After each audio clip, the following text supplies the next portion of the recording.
Zombie on a Zamboni. That's a weird sentence to say.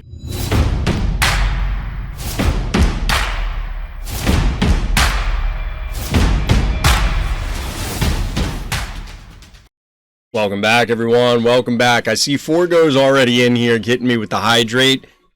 Joke's on you. I always take a sip during a loading screen. I always hit up with a quick sip while we're doing the waiting intro because I want to make sure that I don't immediately have my voice crack as soon as we load in. But we have good news and bad news, chat. There's good news and there's bad news. So we'll switch gears. Good news first. We have the next step in the staging of patch 1.5. There are new challenges. In fact, there are 30 new challenges, and I mentioned this offline, but I may do a walkthrough for these. I know a number of people had already beaten me to it for the first 50. I don't usually do these sort of things, but I might try it this time around. I mean, obviously I did the first 50 because they give you resources for it. Excuse me. So maybe we'll do that offline. Also, there are new maps, and, well, not new maps, but like a new map rotation, I think people were commenting on. I didn't look at it that closely, but we do have new avatars as well. And we'll be talking about this because we're going to have plenty of time to talk about things tonight, chat. They're actually mixed in, which kind of annoys me a little bit as opposed to all being grouped together. They are pretty cool, though. The reason we're going to have extra time tonight, chat, all the game replays broke. All the game replays broke because I went in. Now, I have Phobie set to auto-update, so as soon as I loaded it,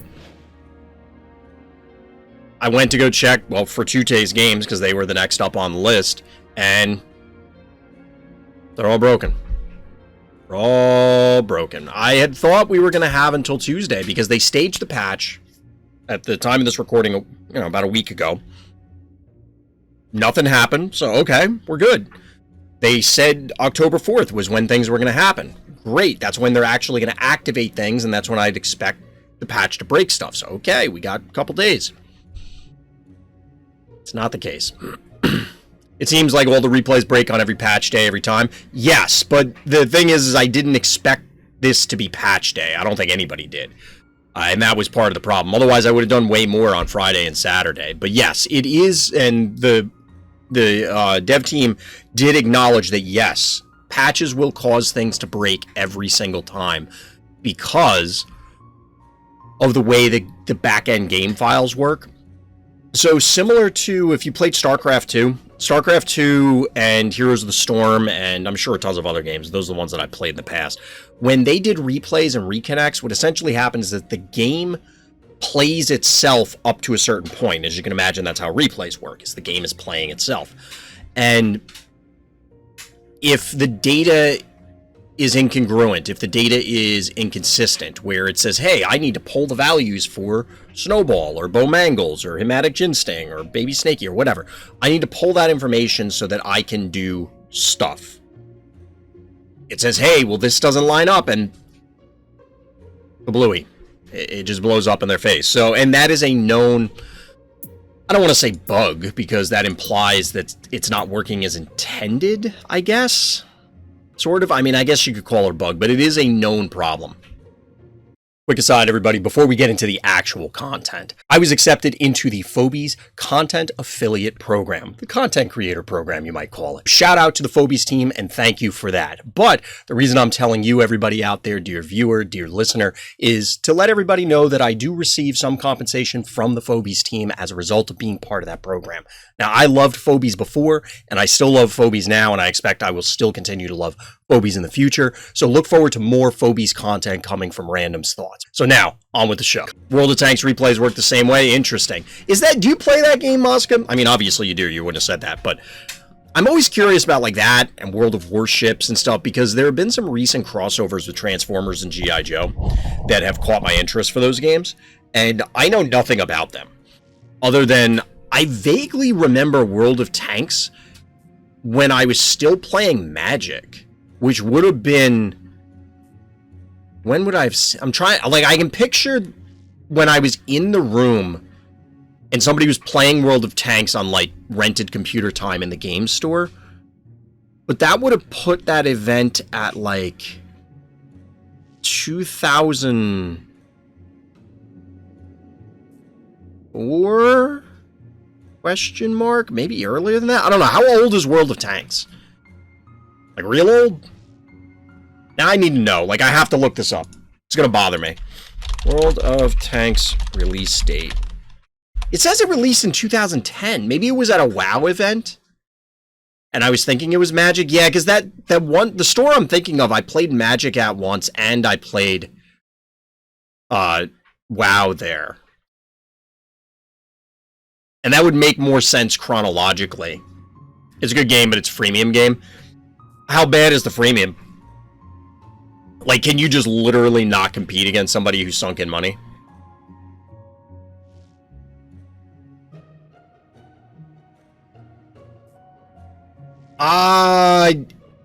Technically, you can set it to be a yes, Atona. I think that is possible to always require a code as a security measure.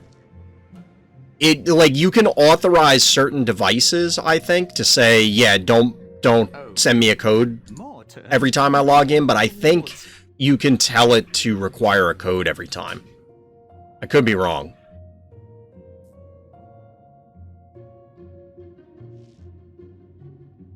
Are you asking, like, me personally? Or are you just asking, like, is this in general, like, can it be done, sort of thing? But World of Tanks, yeah, I'm always curious about that game because it looks cool. I mean, comparing it to Phobies, you could argue that, like, I mean, obviously we see people that have sunk in tons and tons of money lose games. We've all been there. We've all been the person who beat them at different times. But it is a huge advantage, so I'm always curious. Really bad, not that much about vehicles, but the premium ammo is a big impact. Oh, so they sell you... That's interesting and not surprising that, like... I guess that could be a draw for that sort of game where, like, oh, well, we'll give you the cool part. We'll give you the tank, the battleship, the whatever, because the World of Warships also, you know, like, the thing. But then we sell you the consumable, which would make more sense, because it's like, okay, well, I get my cool toy, but I want to use it, so then I buy special ammunition, I guess, from what, based on what you're saying, Mosca. That logically makes sense from the business perspective. That does kind of suck, though. That does kind of suck. So, chat, what do you think? Should we talk about the patch notes? Talk about the patch notes? I don't think I'm going to do, like, a special news flash for this because, I don't know. Just getting the patch notes set up. We might as well go through that, chat. Like I said, we're going to have some extra time tonight because I had planned on doing a whole bunch of game reviews, and that's not happening. I mean, people could submit them now if they really want to. People could submit them now. It was neat that they gave us a name, some info on what the Phobies do. Yeah, they have some teasers, and it sounded like from the announcement. So I'll read the announcement out. We'll put the notes on screen momentarily. But hello, Phobies Wrangler. The Carnival of Fears doesn't officially open for another day, but time zones, you know. But players who update their game clients right now will notice an assortment of new avatars and challenges to test your brains. It's an early treat, no trick. Full update notes are below. Keep your eyes peeled for more surprises starting tomorrow. Yeah, new challenges are out. So we do have, that's what I was talking about before, like we get the new avatars that are in the shop. We'll definitely be talking about that momentarily. The new challenges are here. Like I said, I'll probably do a walkthrough for those. Like, I'll do a video once I solve them all. I haven't looked at any of them yet. But let's switch gears here. So these are the patch notes. Hopefully Lippy doesn't, you know what, we'll switch so Lippy doesn't annoy me quite as much. This way I have chat up at the same time. So these are the patch notes that were revealed. Obviously, Nico Ray put these up. So 10 new phobies have stepped out of the shadows and into your nightmares. Hunt for these macabre monstrosities in tier packs. So, wait, 1, 2, 3, 4, 5, 6, 7. There's only 8 revealed here. And their own video said 8 the other day, chat. Their own video said 8 the other day.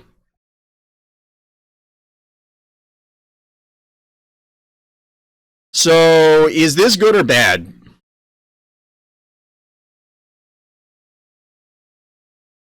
I'm hoping it's a typo, because the only other potential there, Pork, is that there are new stress levels, which I would be unhappy about. I'm not going to lie.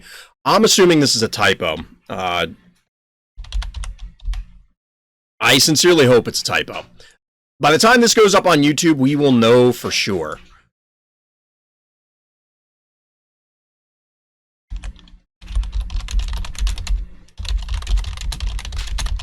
Making a note for myself later.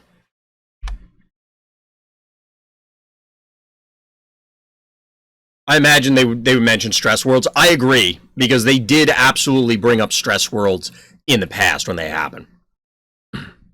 So I sincerely hope that there are no new stress levels. I know I am on record as saying I expect there to be new ones, not necessarily in this update, but in general.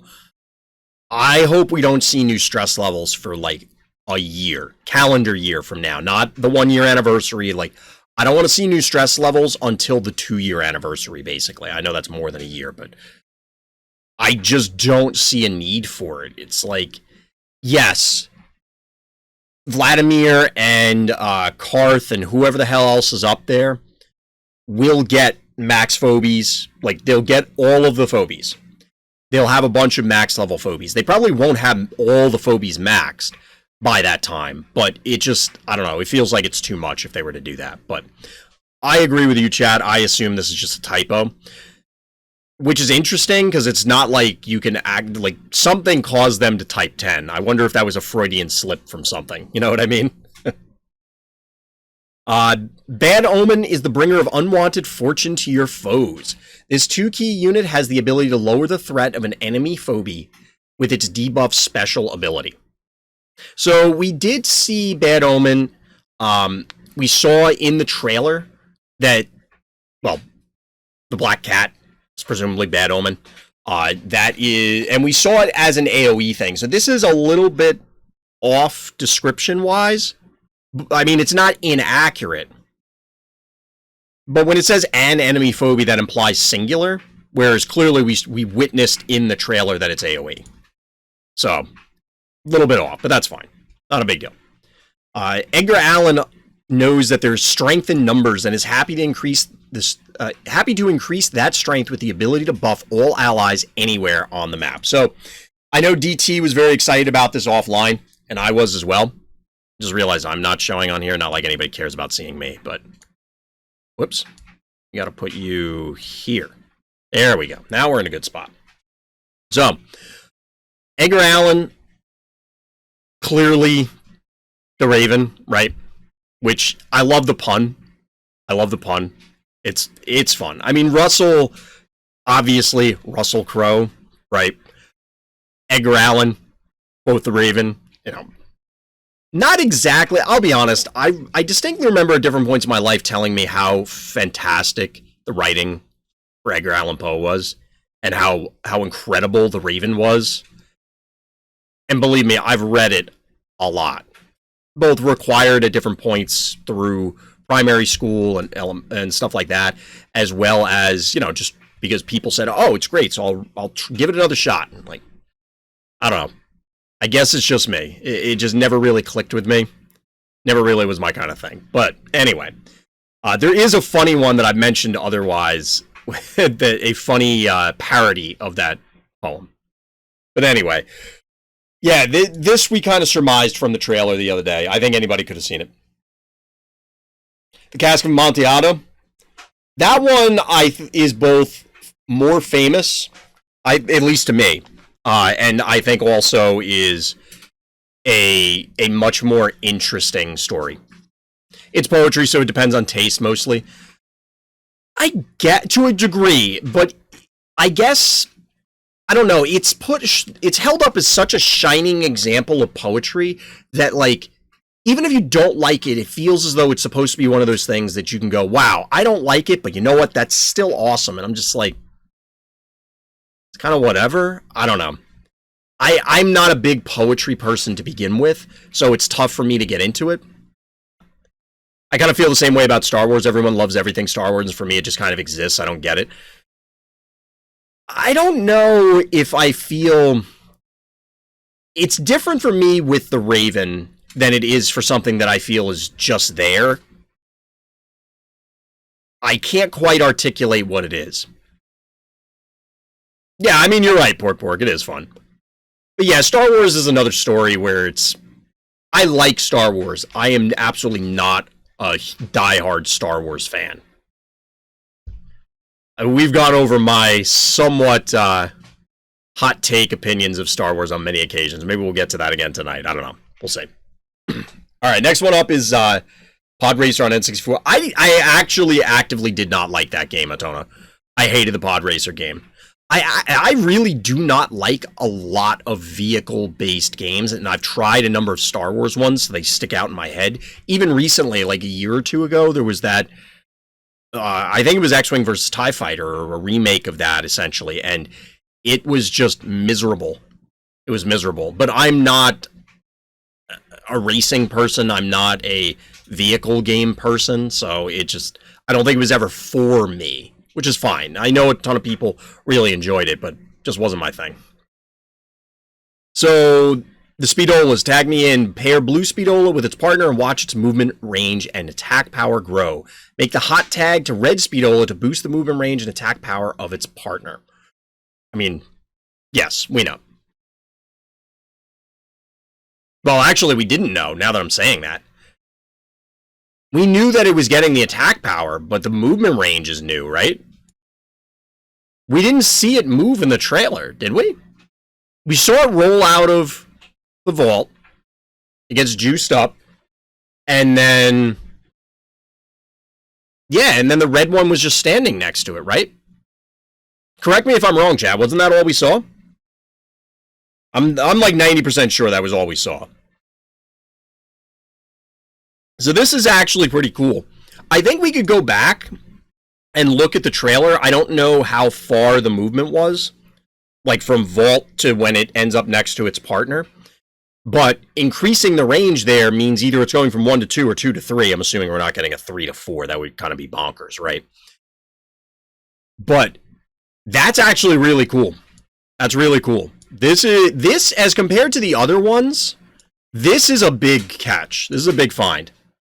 If I recall correctly, we saw 2 move coming out of the vault, and that's it. Well, then that would imply that this gets 3 range after that, which is, that's awesome. How many 3 range? This came up. I feel like we just talked about this for some other reason. But how many 3 range Phobies are there? It's the Droney series. So, Droney, Metabot, Morty. Snowball.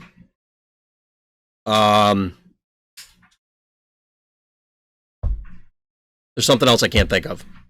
So I assume it buffs from 2 to 3 movement. Yeah, I think that's logical, DT. I think that's logical. So that's pretty cool. And based on the way this is worded, which again, we see some inconsistency from what we saw to what's being stated here. So we'll have to see what the actual final product is. But it's going to be interesting to see, you know, they both get it. How much of a boost? Does one get more of a boost than the other? You know, something like that. Because there's nothing that says that the boosts have to be symmetrical, right? Do all the Jackalopes get the same buff? Or Jill and Ted get the same buff, for that matter? I don't know. I mean, we'll find out in just a few more sleeps, so. But that's pretty cool. That, like I said, this is notable because this is something that you couldn't discern from the trailer, whereas all of this so far, I mean, we knew that they were going to be tied to each other in some way. We knew that this was an AoE buff. We knew that this was powering things down, although we didn't specifically know that it was 2 key because there was no way to see the keys, but that's pretty cool. After that, we got Daisy is 1 unit that refuses to stay extinct. This 4-key unit will resurrect with 200 HP. That's not a lot. It's not a lot. I don't know offhand. I'm swapping back to client real quick so I can't see chat. I think the only resurrect I don't have is Jill. So Jill reses at 175. So it is more than Jill, but I don't know what... I mean, my level 11 Flopsy reses at 163, so that's actually... I'm assuming these numbers are at level 1. So that's not bad. That's not bad. No, that's arguably a significant amount of HP, because remember, as we discussed the other day, when things that have other numbers level up, you know, electrical damage, the resurrects, traps, other effects, blah, blah, blah, those level up with the Phobie. So it's not just your health and it's not just your attack. All of the numbers go up each time. So this 200 health at level 1 is going to get higher. I think Resurrect HP is 25% max of or 25% of max HP. I just closed out the screen so I can look at it real quick. Where's you?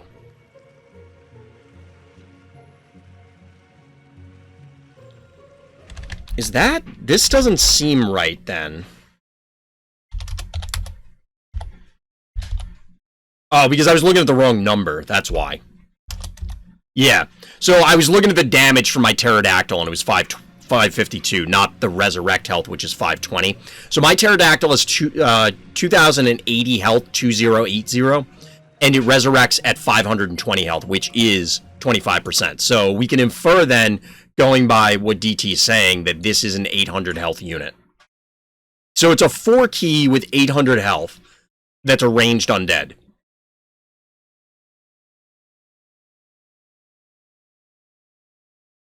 This is interesting.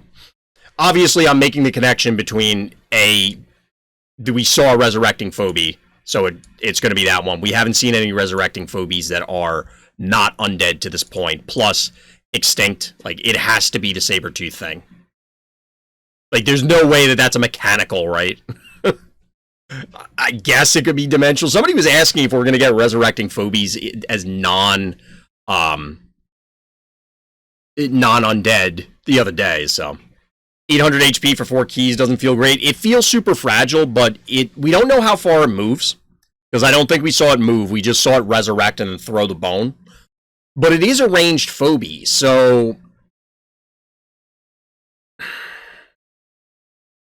800 damage might be, or 800 health might be okay. And the reason I say that is this: nothing's gonna one-shot it, right? Nothing's going to one-shot it, so it's going to still require 2 hits and then a third to have something walk on it.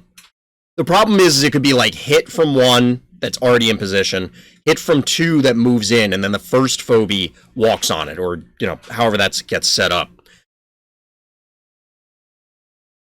And we'll have to see what the final unit looks like for this, because, yeah, this seems low.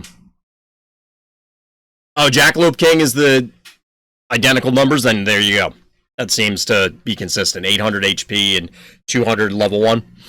Makes sense. Yeah, Jackalope King doesn't get a whole lot of play, but it is melee. It is melee. So it's possible that being ranged on this, obviously being ranged is a huge boon. So next up, with 1000 HP, Numbskull is the toughest 1-key Phobie around. It can take punishment, but can also deliver with its AoE style attack. Well, we only saw one AoE attack, so this looks like the crab monster. We have a name officially, Numbskull, which is actually hilarious. I love it. I love it. 1000 HP. 1000 HP is Boomer, isn't it? Hey, for Tute, what's good? Real talk, 1000 HP is a lot on a 1-drop, right? No, I didn't do any of the challenges. Didn't do any of the challenges. I mean, we might do them on stream tonight. We'll see. Yeah, like, this is a big tanky thing with AoE. They don't say it here, because they only tell you the highlights here. You know, it has 1000 health. That's a lot. It's a 1-key. All right, cool. It has an AoE attack. We don't know how much damage it does. We don't know what its movement is, and we don't know if it has anything else to go with it, because I don't know what... like, it can't be... It can't be strictly better than Boomer, right? Something has to give. It can't literally be Boomer, but oh, by the way, Boomer gets an AoE attack. I'm assuming it's undead for some reason. It's a creepy looking monster, but are there... It was green-ish in the trailer, right? It was green-ish in the trailer, but are there green other phobies that are not undead? You know, like their model is green? I can't think of any off the top of my head.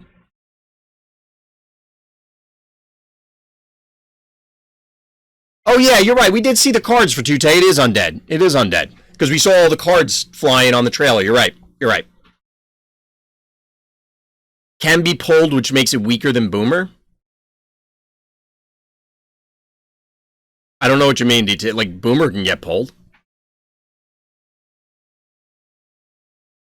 Or are you saying that it can't pull?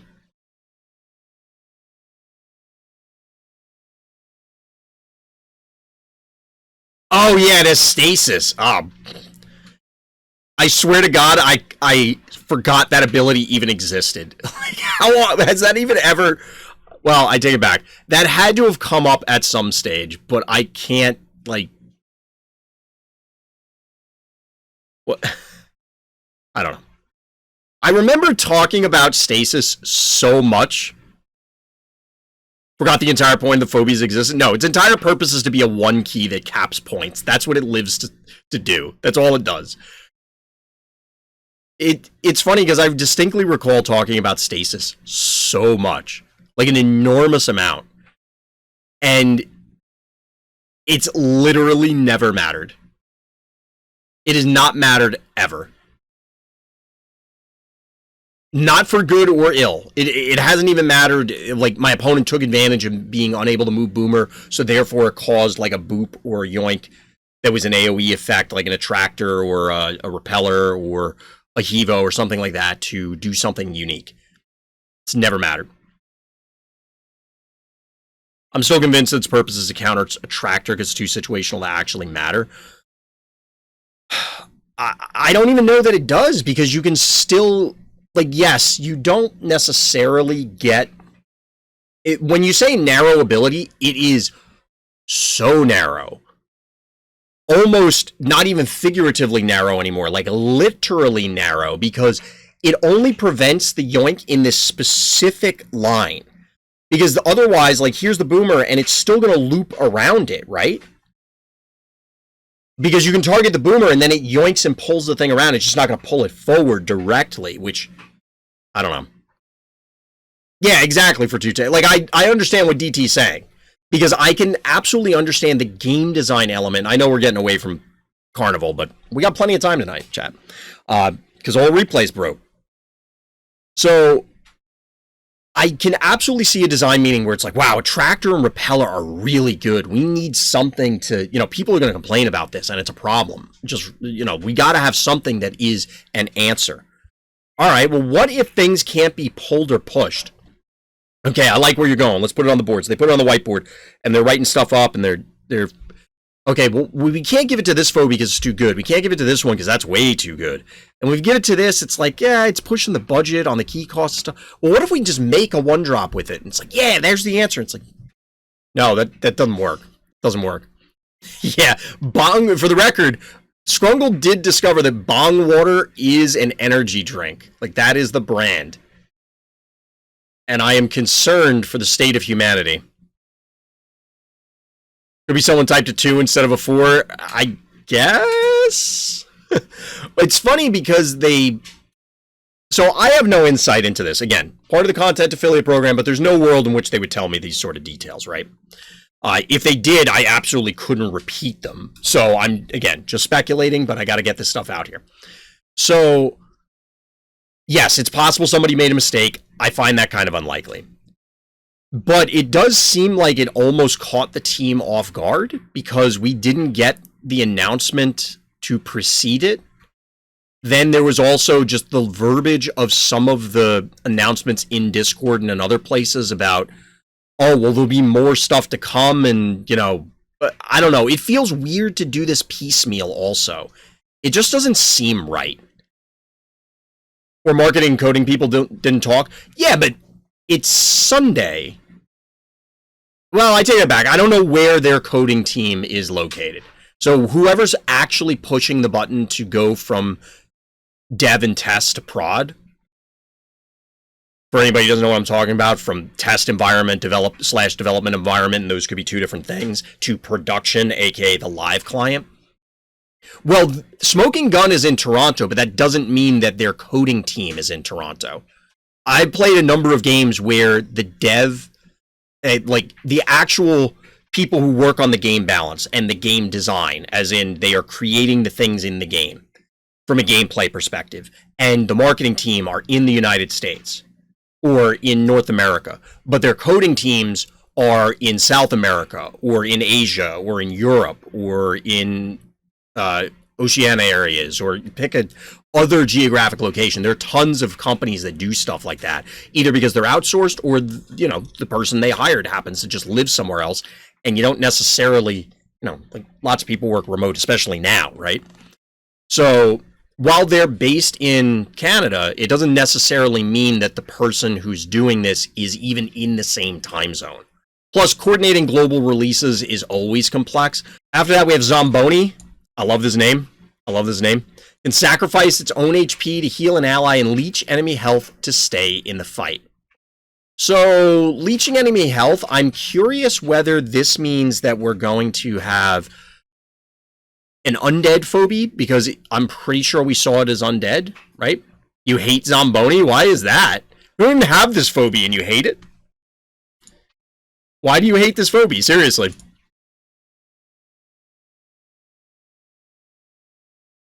So I'm fairly certain, like, we saw all of the cards, right? Oh, you hate the name? Is it because it's not a giant Zamboni and the name was wasted? You wanted an actual... You know what would have been cool? What if we had, like, an undead whale that doubled as a Zamboni?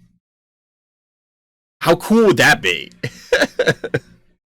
But I wonder if this thing's going to have an actual leech, like Sucky. When I hear Zomboni, I think of Plants vs. Zombies. That's a good call, Taco. Good call. I don't think it fits a witch zombie. It reminds me of PVZ Zomboni. Fair. I don't remember PVZ Zomboni, what that looks like. I'm Googling it right now.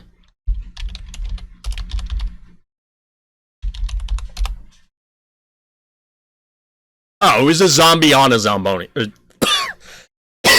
zombie on a Zamboni.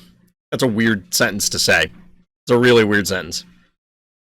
Undead whale, that's a whale skeleton and it eerily floats there.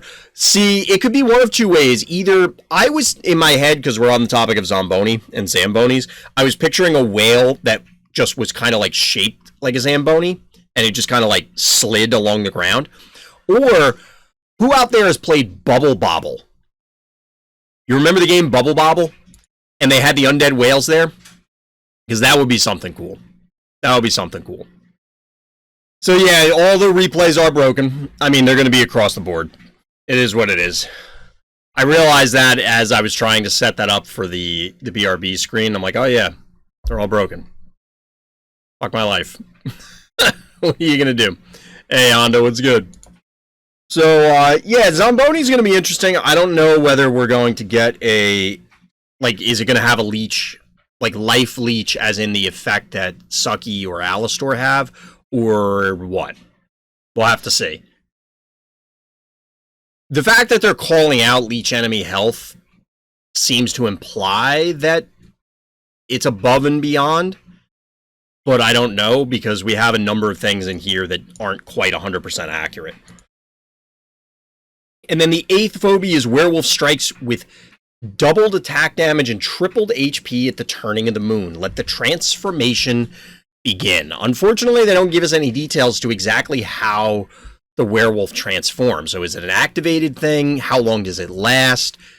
Like, do you manually activate and deactivate? What's the reason to deactivate? Is it on a timer? Is the game going to introduce phases of the moon when werewolf is on the board, so it just does it automatically? You know, I don't know if they were referencing the undead tag for this is going to be too difficult to say. The zombie healer, I'm assuming. Yeah, I don't know. Well, I agree, Pork. If it's undead, it'll have life leech, but is, like, exactly what Fortute's saying. Are they indicating that it is the undead life leech, or is it going to have life leech on top of it. I don't know. We'll see. Yeah, I was talking about that earlier for Tute, and somebody had mentioned it. I think Luffy mentioned it earlier. They say 10, but there's only 8.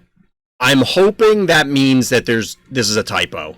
This is just an error, and there really are only 8. Because their reveal trailer also said 8. You know, if you go to the YouTube page and look at the description, it says 8. 8 is kind of a weird number. I don't know if there's some connection, or if they just... Are there 2 for each? Because we don't know other than the... Well, we do know. We could go back. Were there 2 for each Phobie type? Yeah, I really hope there's no new stress levels. We talked about it at the beginning, but I expect there will be more stress levels eventually.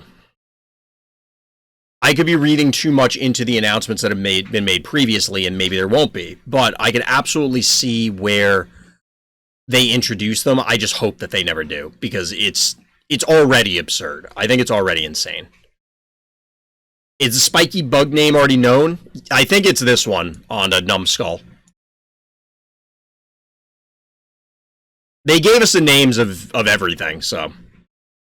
There's 2 monster, 2 mechanical. There were 8 new... Well, there were 13 last time, counting the stress levels. Which, I get. If you break them up into 2 types, it was 8 and then 5 stress levels, so both are round numbers. But there weren't 2 undead in that, so it was... I don't think the Phobies team seems to be... Like, they don't necessarily care about, and there isn't necessarily a reason to care about, keeping the numbers even in any capacity. It's more, well, these are the things we want to produce, so those are the ones we're going to make, which, I mean, I'm absolutely fine with. While I like the undead ones, that's just, like, if we obviously got the full disclosure release, and it doesn't seem like there were that many undead in it, and, okay, I'll survive. It's just a matter of whether the Phobies are cool and fun. That's what it boils down to. I'm not sure where the 8 number came from, unless that is what they feel they can create, as in design them, create as in do the art for, and then implement in whatever their time frames are. You don't want to... I don't want to ask them, and I hope people out there don't, and it's worth bringing this up. Would I like to see 100 new Phobies? Well... There are reasons not to, but yeah, I'd love to see what the team has designed for the next 100 Phobies. But I don't think that's reasonable to ask them to do. I think that's obviously insane. I don't even think 20 is worth asking them to do.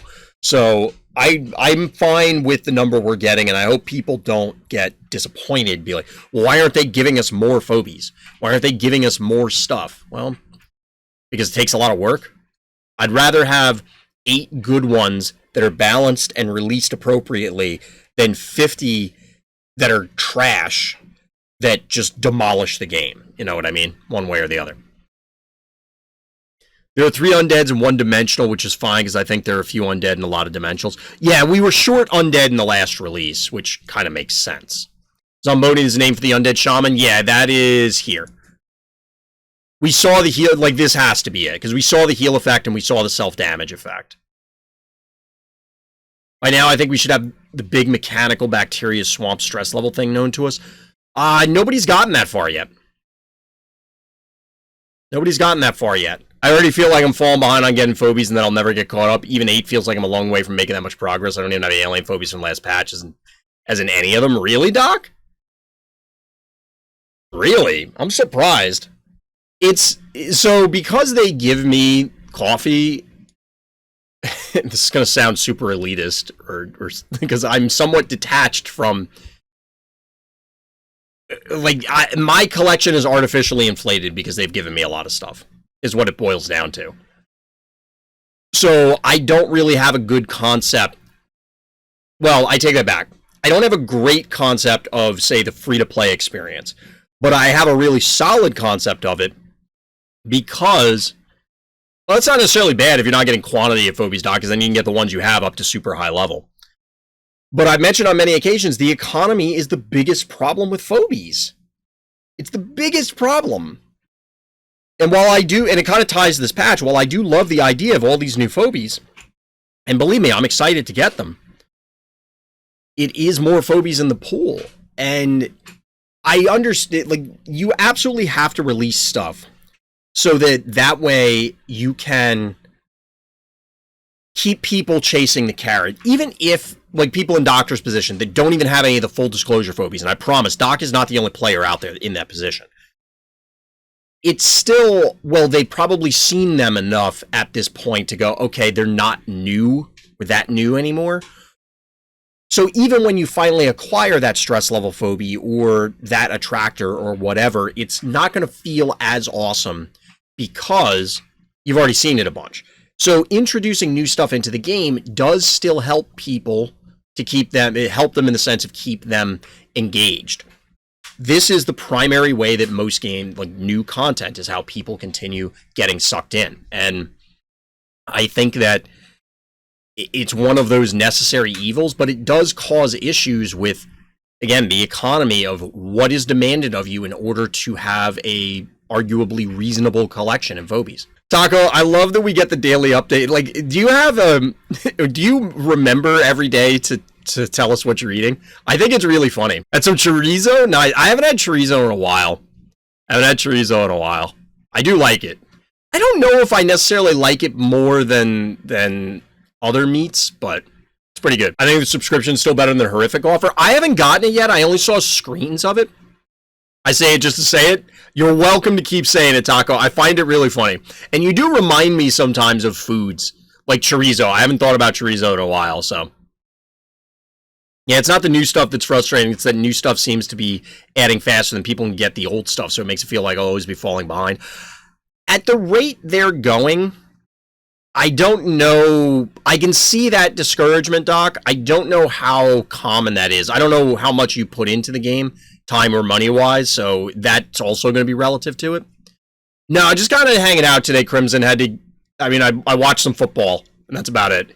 I'm at that point where I'm not having a wild birthday party anymore. I had some odd tacos today, chorizo, vegetables, and an egg. That sounds pretty good.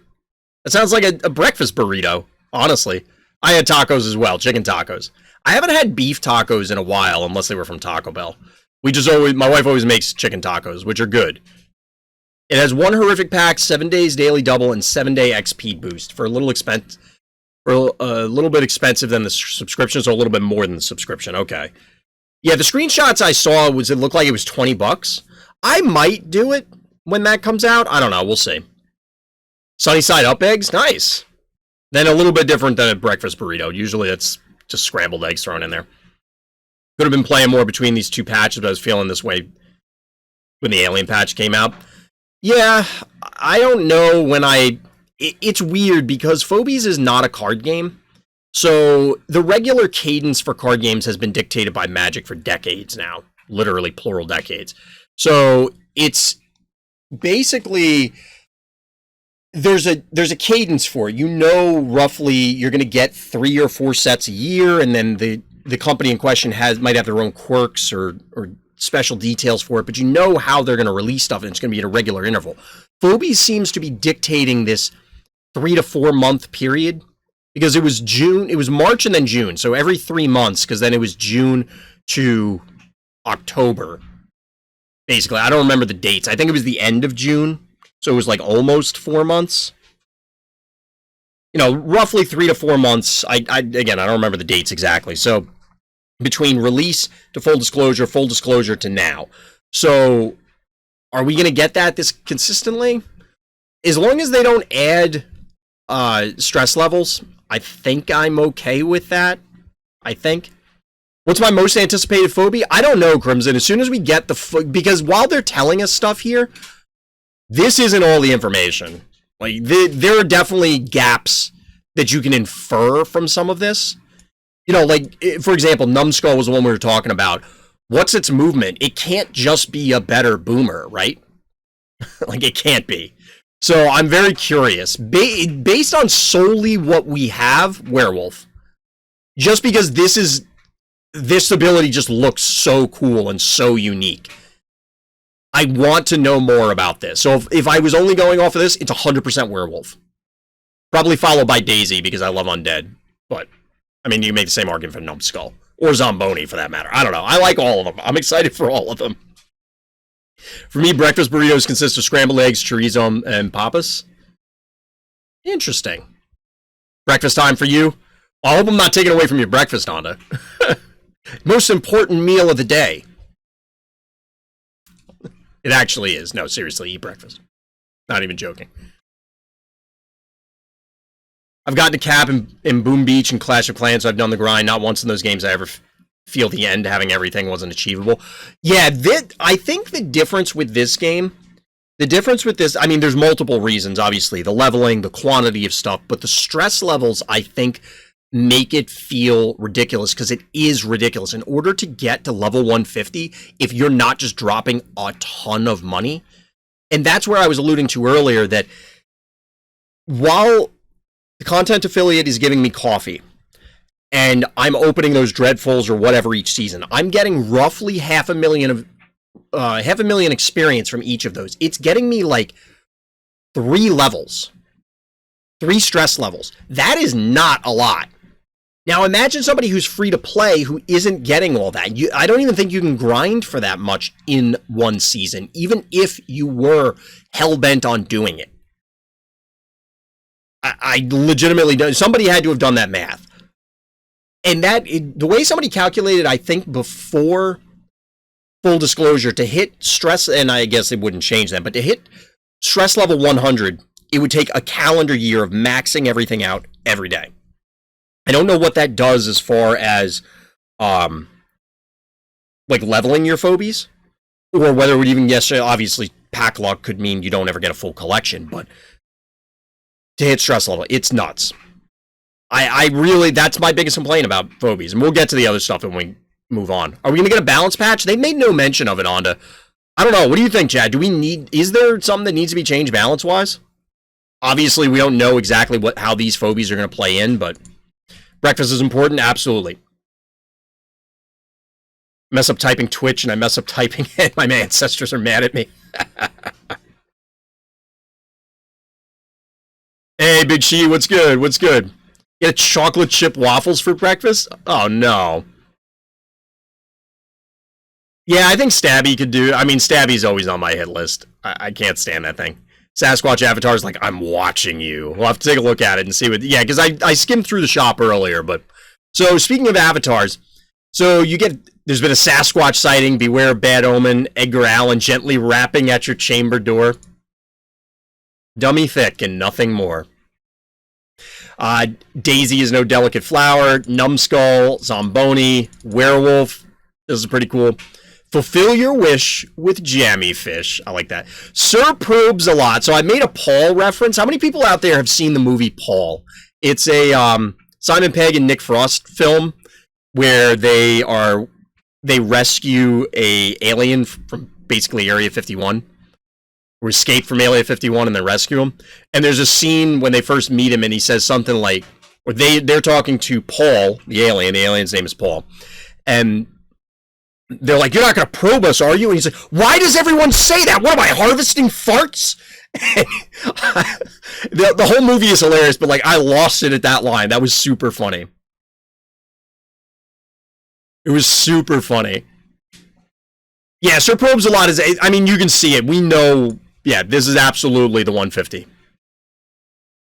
Yeah, there's new Phobies music. I actually like it less than the old Phobies music. I'm not going to lie. You never watched the movie? Paul is really funny. If you like Shaun of the Dead, if you like Hot Fuzz, or The World's End, you'll like Paul. I think it's Paul and Shaun of the Dead are my favorite out of those 4. I don't think Paul has the same director, but I'm not sure. For a limited time, 2 new avatars can be found in Jax. Jill and Ted are celebrating their eerie anniversary. Collect them if you can. So this is going to be pretty cool. Then we get the challenges that come in. Shout out to all the players that submitted challenges. That's pretty cool. I hope that it references their names in the challenge somewhere. You know, like it's on the map or the challenge is titled that to immortalize them. And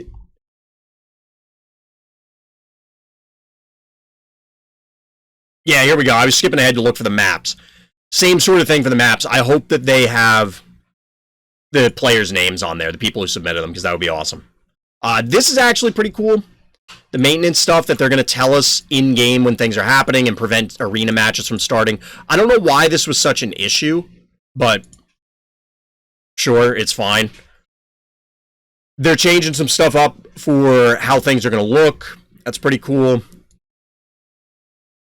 This is fine. Some random bug fixes that fix crashes and soft locks.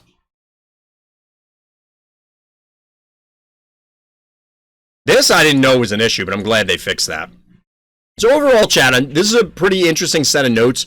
We'll obviously have to wait until we get the actual patch to find out what's going on. The Missed Shot Challenge is number 11. Ooh.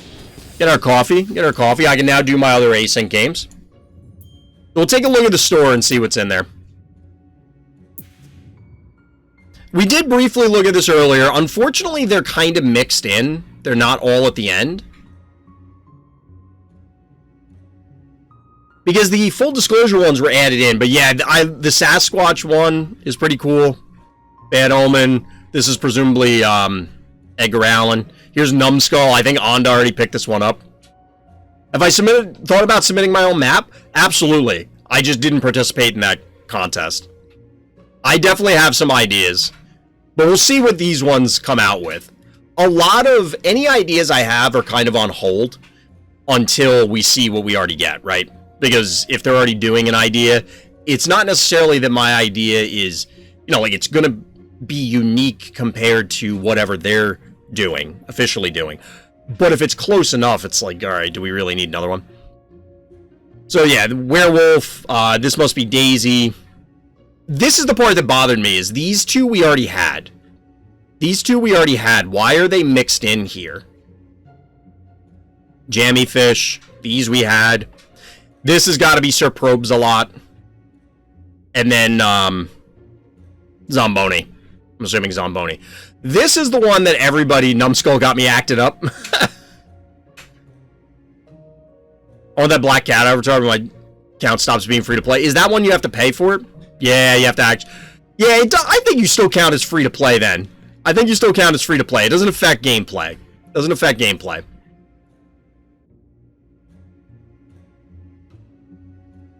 I'm happy with the Numbskull avatar, still waiting for a Kaboom. True. True. This is the big thing that I think is going to catch people's eye. $30. I get wanting some exclusivity and saying, because previous to this, it would have been these two, right? Because these were the most expensive avatars, I think. I don't think anything else was even close. Personally, I don't think any avatar should be more than $2. I don't even know if they should be $2. I think they should be like 99 cents kind of thing. That might be too low from a,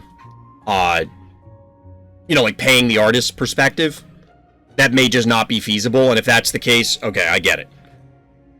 But in no world am I paying $30 for this. And sorry, Phobie's team, but look, like $30 for this? Not happening. There's not a single avatar on here that I would pay $30 for. Absolutely not.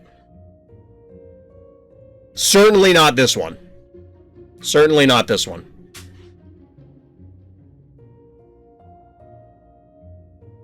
Also, before we saw the name, somebody had posted a screenshot of, like, the stuff in the store, but it was so small before I zoomed in on it, and I thought this was, like, a weird skull, and, like, these were the eyes, this was the nose, and then this was the mouth down here. It was kind of weird.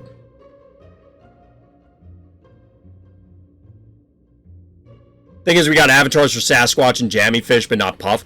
It's probably just whatever order that the art team has finished them in. I'm sure we'll get avatars for literally every Phobie at some point. But it's just a matter of when they do them, I assume. Maybe the base Phobies, like the first ones that came out before full disclosure, those we might not, only because they're going to probably focus on getting the new ones, but in that case, Puff is a little weird. I don't know. We'll have to see. Jammy-fish avatar feels too good to see in the eyes? What? I don't quite understand. Does Unbearable have an avatar? I don't think so. I don't think so. We definitely don't have avatars for everybody. I'm saying, like, over the long haul, I don't see why they wouldn't create an avatar for every Phobie. That wouldn't... It just makes sense to do that, right?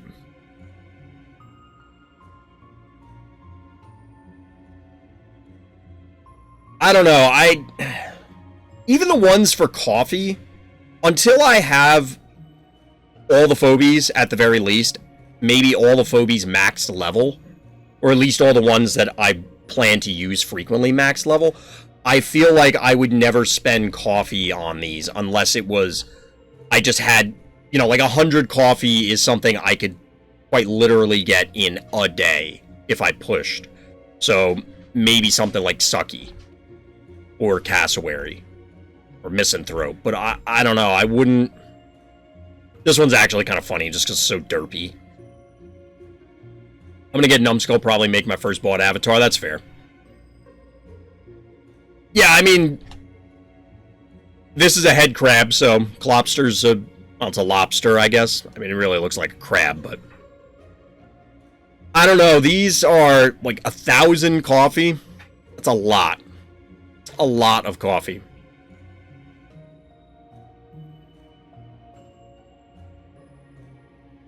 This kind of looks more like a vampire.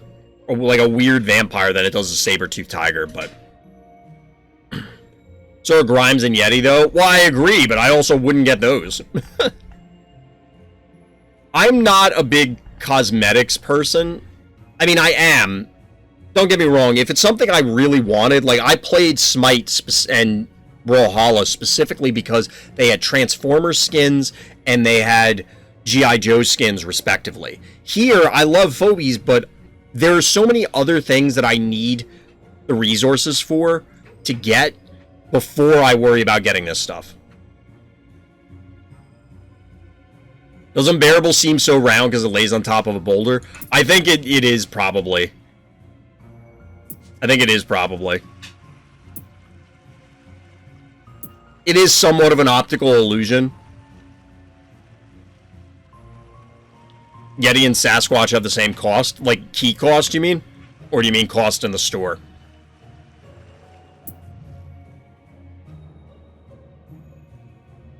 I don't know, chat. I think the avatars and stuff are overpriced. Let me know if you watch, by the time this goes up on YouTube or chat, if you end up getting one of those expensive ones, let me know. Because if you get it, I don't want to discourage people from getting them. If you want it, get it. If you can, you know, don't prioritize it over more important things. But, you know, I spend a lot of money on toys. Like, I'm surrounded by them. I spend money on video games. These are all... There's not really that big of a jump between buying a video game, which I did today. I bought Moonbreaker's, chat. We'll talk about that later. And buying, you know, a random cosmetic. Like, who cares? It's your money. I can't justify it. I don't think I'm getting the personal enjoyment out of it to justify the cost. Black Cat is so expensive. Yeah. Bye-bye, my replay I named Zap Yoink Boop. Yeah, there were a lot of cool ones that were in there that unfortunately went the way of the dodo. That there's not much that we can do. We should watch attractor games and how people counter attractor. I mean, that's reasonable. That's reasonable. If you can find a game where somebody does that, let me know, because all the replays broke. That's part of the problem.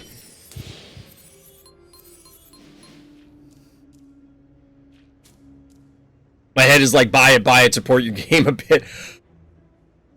I mean, honestly, Big She, I put in money into this game. Again, content affiliate, they give me stuff, but I put in money into this game. And I probably will put in more. But I don't blame anybody. Again, if you want to get the cosmetics, great. If you don't want to, great. What do we got? Oh, it's Dr. Traffic. That's a big cassowary. A fairly large cassowary. Attractor, bait it. Easier said than done. It's been a long time. I didn't see Dr. Traffic play Phobies. Yeah, we haven't run into Doc in a while. So I'm going to do some other games off stream chat, because there are games that I play that aren't necessarily going to make it onto stream. So, for example, Moonbreakers. I kind of want to stream that, but I don't know if I will. It's another turn-based tactics game, but the gimmick for it, there's PvP, if it was only PvE, I would not get the game. But there is PvP, and the other gimmick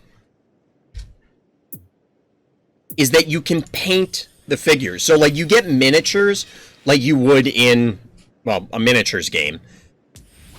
So imagine if Phobies, you could get, you get Innocuous, but then you can paint it however you want. Obviously, the game structure is different. It doesn't have, like, keys, and I think you just start with, like, you summon your guys throughout the game, but I think the squads are much smaller, so, like, you can only have, like, 4 guys or 5 guys. I'm not sure, because I only installed it this afternoon. I haven't played it yet. I've just been watching some streams. But it looked real interesting. RT's Twitch compared to his YouTube reminds me of the meme of Mario saying to Fox, I'm 4 parallel universes ahead of you. I don't think I ever saw that one. It is the Doctor, Kraos. Doctor! Castaway might be dead from Snowball and Jar Cannon. It could have been. Well, actually, no. This was 845. No, I don't think I ever could get it. So this could come up here and leap. You go here, you yoink to here. I think this ends up...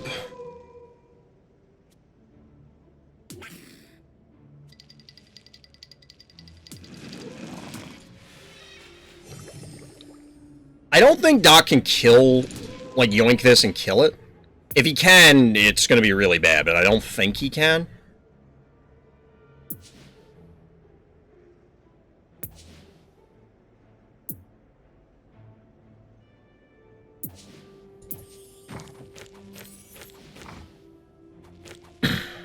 We're going to bank a little bit. The one thing that I don't like about this map, chat, is honestly the color palette. Like, staring at it, it actually starts to make my eyes go in and out of focus. And it's even worse because, like, I have the game screen and then I have the preview in OBS. And I'm looking at chat, which is right next to the preview, and it's just like, oh my god, I can't, I'm getting a headache, like, looking at this map. Dr. Pepper. This is a level 11 murder wing.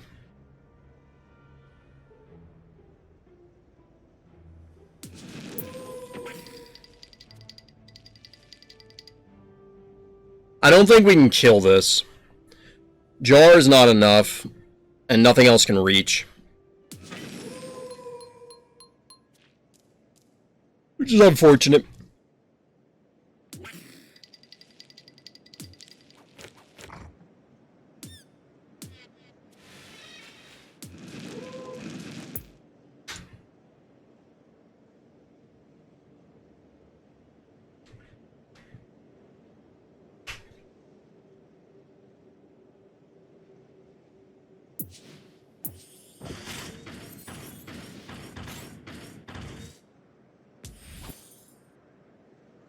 Now we can threaten a bit.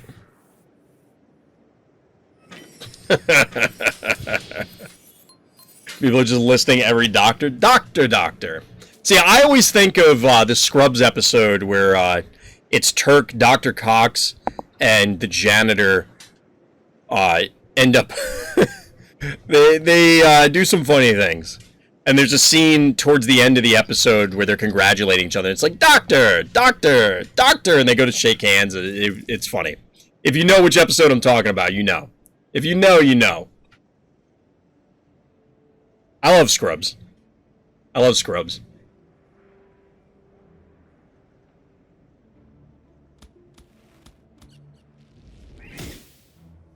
so obviously we lose this.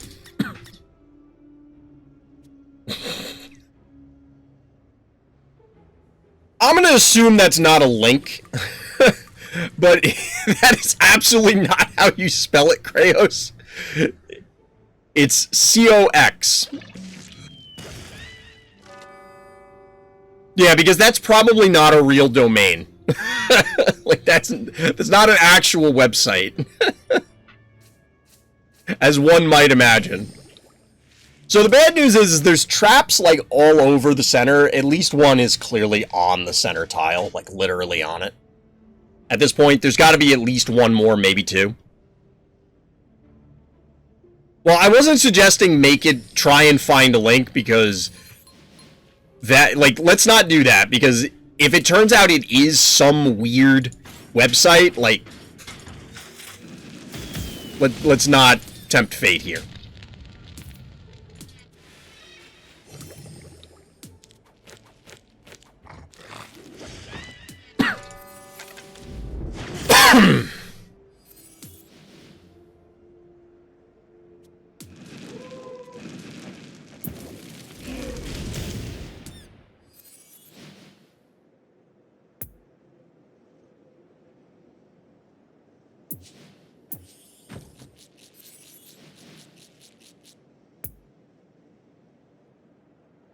So Doc Bank to 8.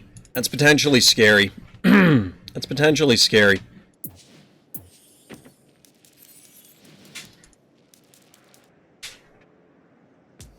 Obviously, if there's a trap here, Doc can yoink the Hevo onto it, but the Hevo should tank all of this stuff.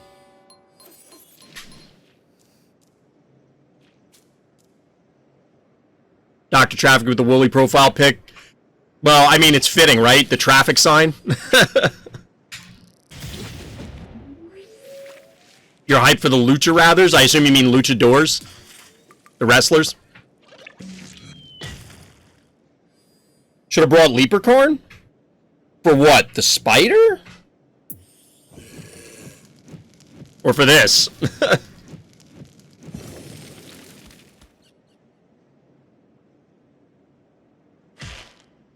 I should have known boss was coming. Fair. Fair.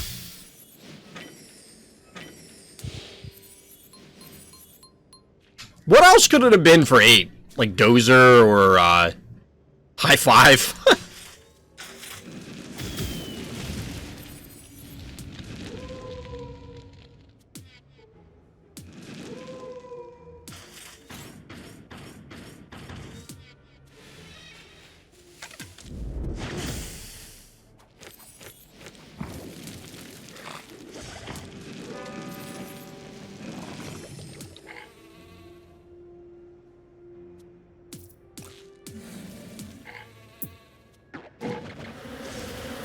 Damage for you, and damage for you, and damage for you.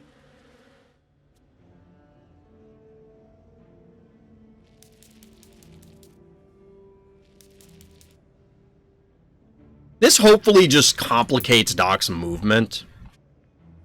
Is the main reason I'm doing that.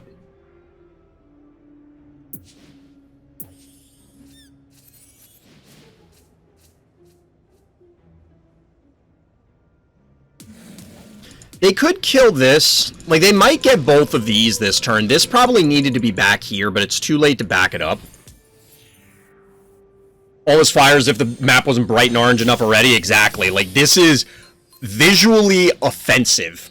Need Honey Bear to cool things down. Well, I could probably reach it from... Well, can I? I go here. 1, 2, 3. We possibly could reach all the fire and be okay. Causing global warming.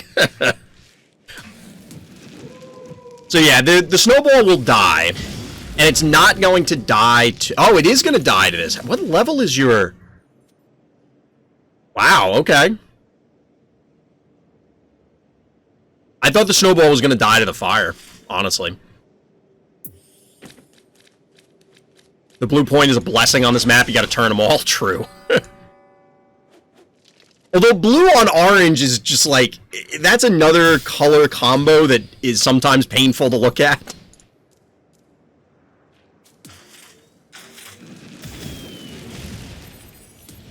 Alright, so this overwrites that fire, which is a little annoying.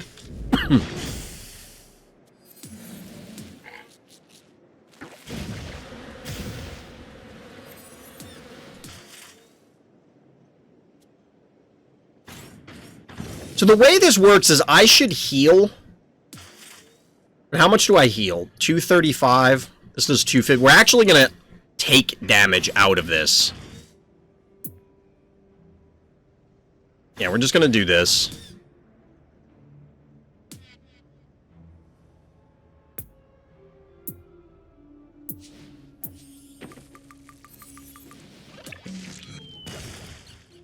We need to walk away from this, even though we're going to ultimately take too much damage.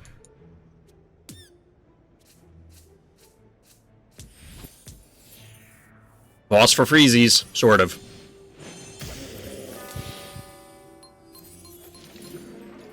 But yeah, real talk, this map, and there are a couple other maps similar with this color palette that they really need to tone down, whatever the hell it's called. I can't think of the word right now. But, like, the orange needs to get toned down. Well, yes, color, but that's not the word I'm looking for. I want to say density. The shading, that's not the word I'm thinking of. What the hell is... This isn't my forte, as you can tell. But basically, the intensity of the... Now, there's, like, an actual term for it. If I look at the photo app in my phone when I'm editing stuff sometimes, maybe it'll remind me. You edit. The saturation. I think that's the word I'm looking for. Maybe that's not the appropriate term, but I think that was the one I was thinking of. But it's just like, it's too orange. It's too orange. The orange count is too damn high. There's still fire here. Wait, why is there no fire here, but there's fire here? Oh, because I overwrote these. I forgot. That's actually funny. Quite cathartic. Can I kill this? I can kill this, I think.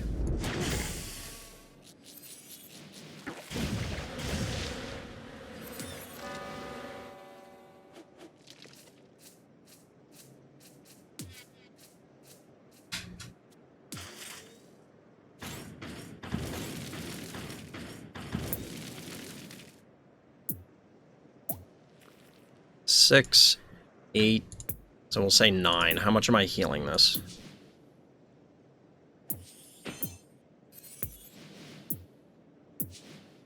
Doc has 7 keys left.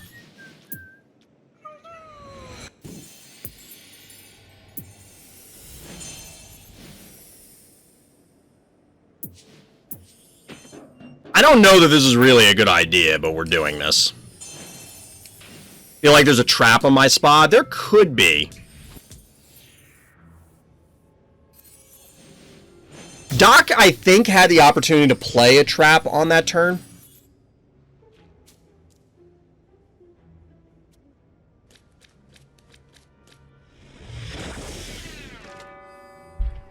I was kind of afraid of that happening, but now we kill this. Or, air quotes, free. We'll obviously kill this. This map should be the cooler next to your down... What?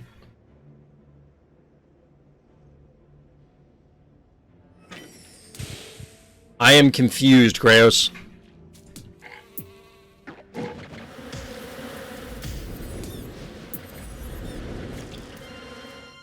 So I don't think this Fire Ant will deal 8, 9 or so. So this probably dies if it stays. Which is unfortunate because we kind of need it to stay in order to kill the Thunder Rocks, which maybe we don't care about.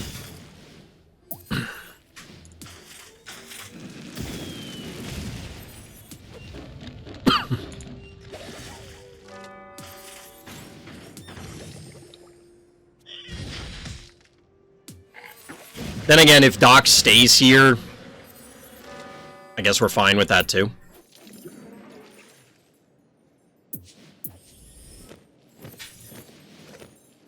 Get a little Bushwhackers action going. Little Bushwhackers. This game is still a thing? Yeah. Yeah, Mondi. Still streaming a lot of Phobies. I'm really still enjoying this game. We're getting an update this week. A couple sleeps from now, we're getting an update. Getting some more Phobies. Getting some more maps. Getting a whole bunch of stuff.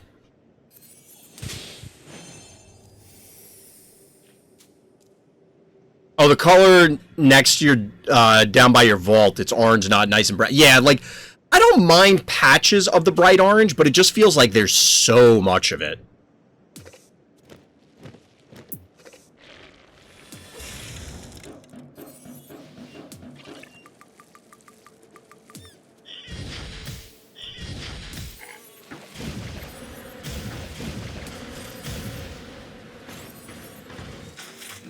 Damage grows like a blossom. That actually doesn't help me all that much because it's going to cause the freeze to melt. Oh, no! I should have seen this coming, but oh well. It actually thawed it right away. I thought it was going to be frozen for one more turn. But whoops. I rage quit this game the moment I saw I was one card away from upgrading my Quagmire. Oh, no.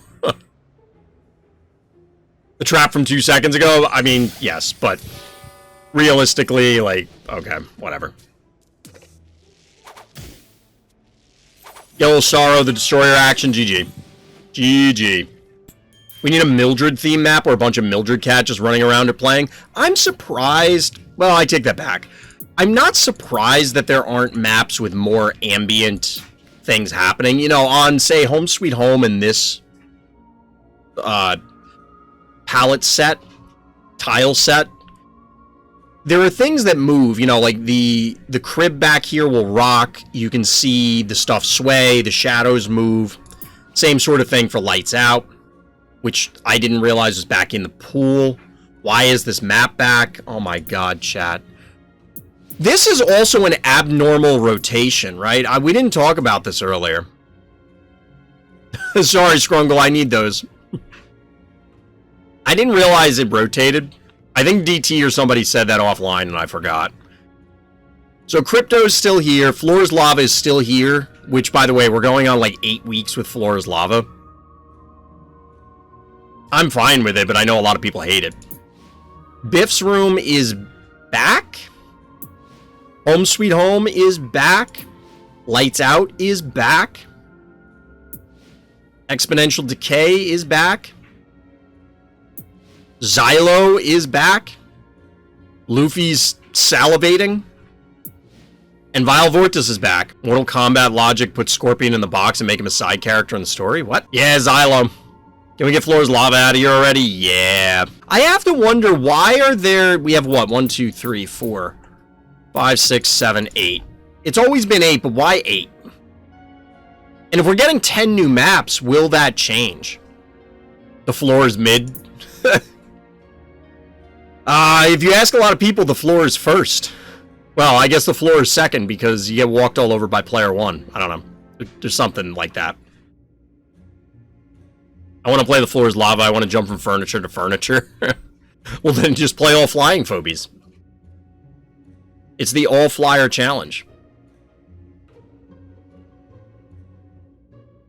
So I don't know if you guys could tell, but the dryer is right next to me. Hopefully the mic is not picking all that up the whole time this was going. I don't know. Oh, got him, Scrungle. Got him. Wait, did the map rotation go back to like a month ago? I don't know. Was this the map rotation a month ago? I don't think Vile Vortis was a month ago, was it? I mean, regardless, the map rotation happened abnormally, right? This is not what we're supposed to have right now. I don't know if that was intentional or if that is a byproduct of pushing. I mean, obviously it was related to the patch, but I'm very curious. Like, so we got this. We had the rotation on Thursday. We had this rotation today on Sunday, and then we're gonna get the update on Tuesday. Are we gonna immediately get one of the new maps? These aren't the maps in the rank pool right now? Really? Did you queue up? Wait, yes, you're right, because I queued up and got, whatever the hell it is. Rush Hour. You're absolutely right, DT.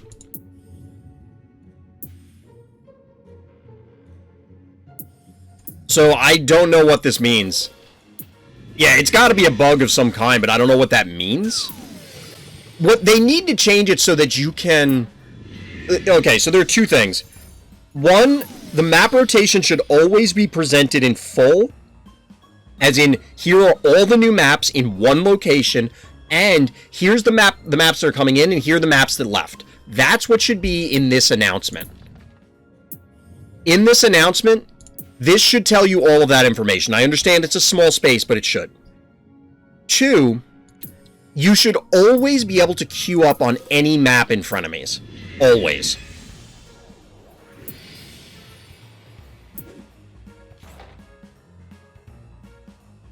Did I get the new avatar? I wasn't even looking.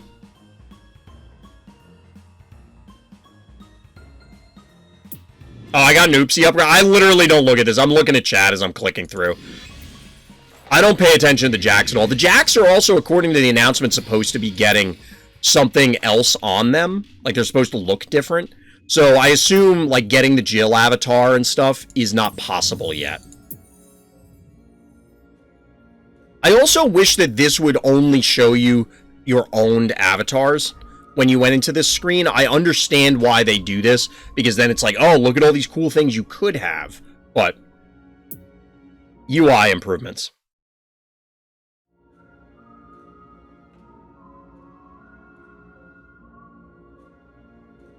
So, Challenge 18 is yours, Zonda? Or did you just figure that one out and because people were asking? Oh god, it's an Attractor and Octonauty challenge? DT already started with Sucky even appearing as MVP game list. Is that game reviewable? Like, is that a game after... Whoop, this is the wrong area. Because I wouldn't be opposed to looking at people's games. We just don't... Like, there aren't... 8218? 8128? I don't remember... Yeah, there we go. Well, there's the Sucky game, but we can't look at that one. So is this one. Womp wah. That's what I figured, DT.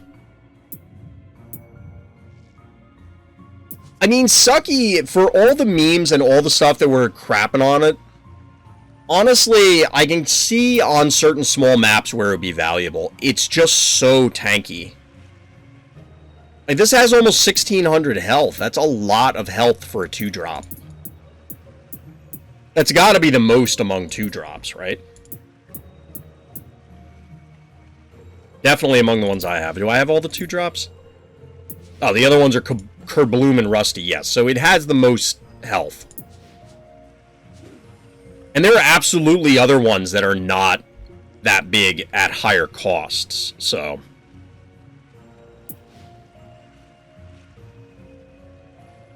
But as far as bad sushi goes, I'm not really sure. I don't think it'll ever work on a big map. You'll just never get it to connect. It's not worth it.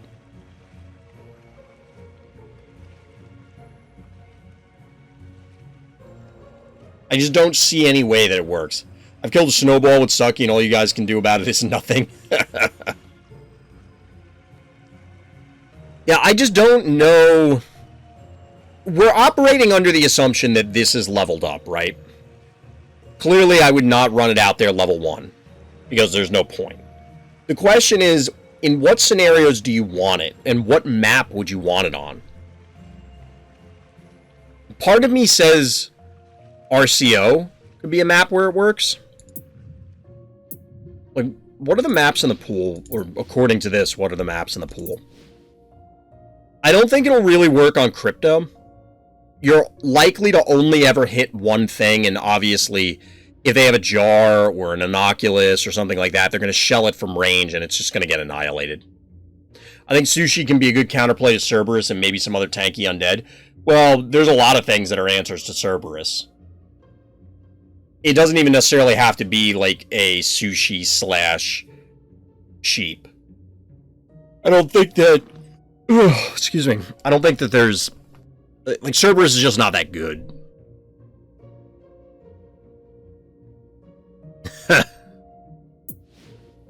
Flora's lava, probably not worth it as well, because you're either going to have to move up and detonate on the lava, and therefore you likely die. And then the distance between vault and this, so like say you detonate on, say, a stabby, they just muffin you, and it doesn't matter. Or they muffin their guy, and then between the lava and attacks, you just annihilate the sushi. Biff's room, maybe. Because say you come in this way, like from the top, you can kind of push them, because they don't want to advance into it. And you can kind of push them out as long as they don't have range.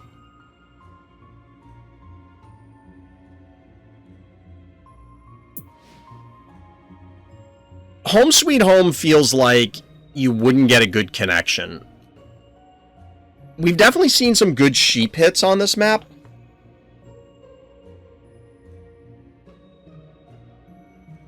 But I just don't see how you can get a sushi to connect here without some extraordinary circumstance happening. And if that's the case, like, we're trying to find scenarios where bad sushi would not be win more. Excuse me. You know, if you're already going to win, it doesn't matter which phobie you choose. Lights Out seems similarly bad. Bad sushi survival guide, just walk away. Which is not necessarily bad, though. That's the thing. So, things like sheep and bad sushi can be classified as zoners. So your opponent can't... They can't ignore it entirely.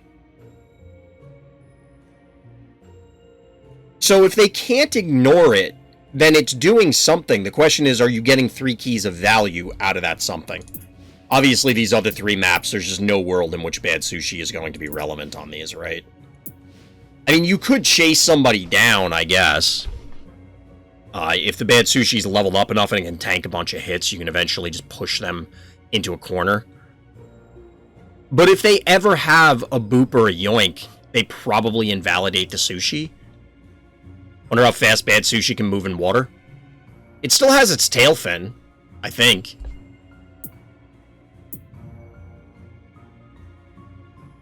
One of the kittens are sleeping with their tongue slightly peeking out. A lot of animals do that. It's adorable when they do. It's adorable when they do. Yeah, it kind of looks like sushi still has its tail fin, so it might swim okay. I don't know. I don't know how the aerodynamics would be hindered or improved due to the fact that it, you know, like the water's going to be flowing in between the bones instead of around because there's no, most of the fish is gone. I don't know what that is, Taco.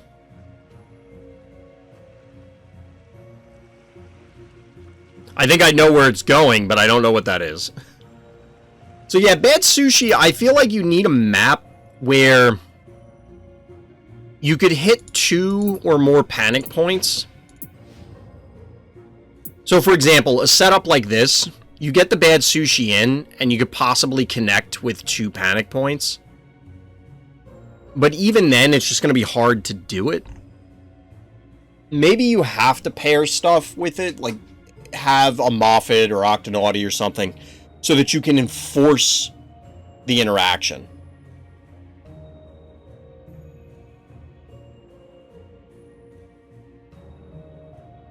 I had a feeling that's where it was going, Taco.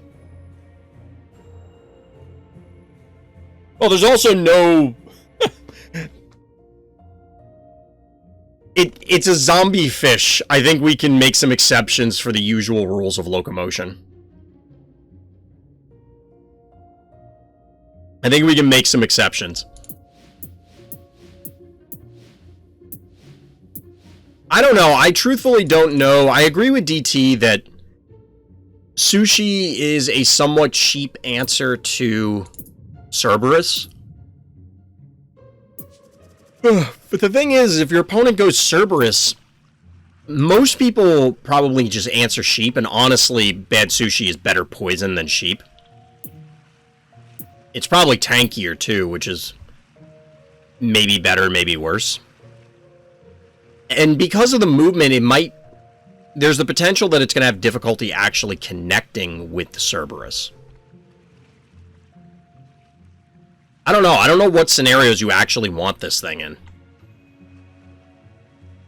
Your opponent has to be clustered. They have to kind of walk into it because it only has a single movement. you're likely to only hit a single target, and it's going to be whatever the worst Phobie is.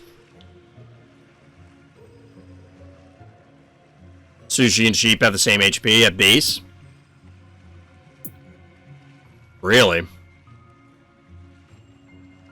That doesn't bode well for Sushi. I mean, yes, it is cheaper, but Sheep does not feel as tanky as it should.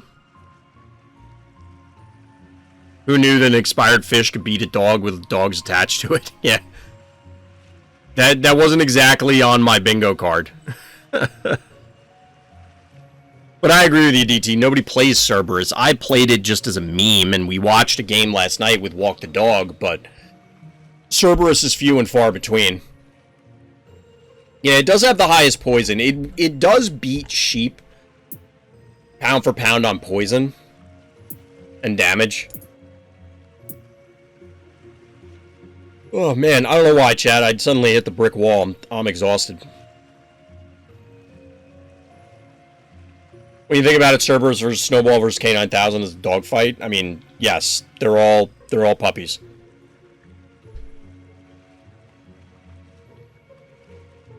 I don't know. I'm open to suggestions, Chad. I don't see how you make that valuable. Like, I don't know. I don't even know how to describe it. Random things. You know, somebody will make a blunder and then the game just ends because of that, because there's no real way to try and recover on that map, it feels like.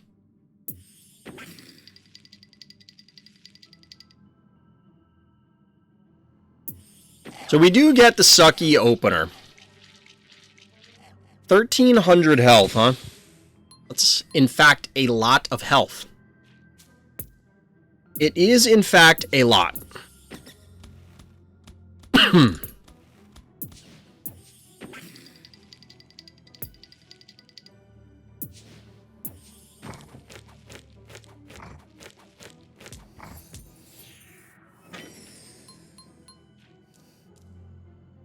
I mean, most of the internet could be qualified as that, Taco.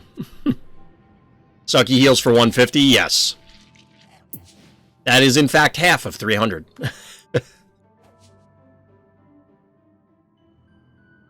So the big thing about these sort of openers is, what is DT's follow-up? What is DT's follow-up? And if you're curious what's happening, this isn't actually a ladder match. It's a challenge to the streamer. And if you want to challenge the streamer, come by the live stream RTChompGG over on Twitch. Link will be in the description, as well as the link for the Discord. Likes and subscribes. You know the deal by now. Big shock. We're getting a little stabby action. Not surprised in the least. Not surprised there.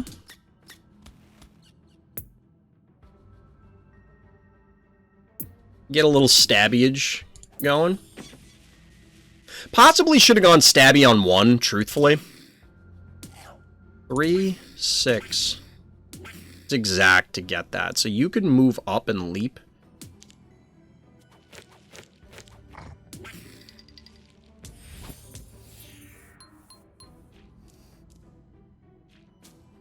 We're doing it this way just to... I don't want to lose the cat for no purpose.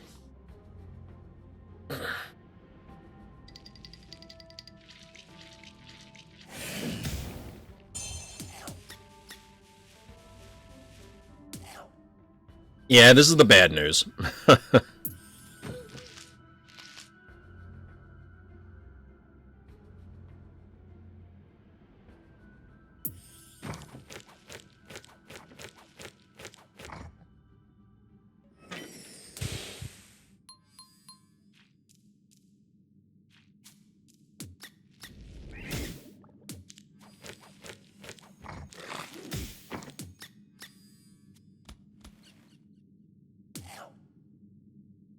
It's 3,675, so we can't be there.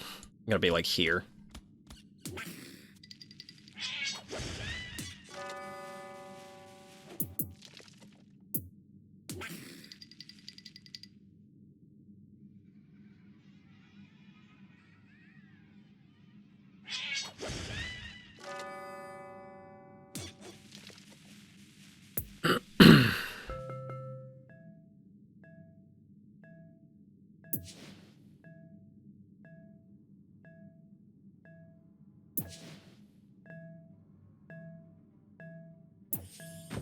We needed to do this in a different sequence.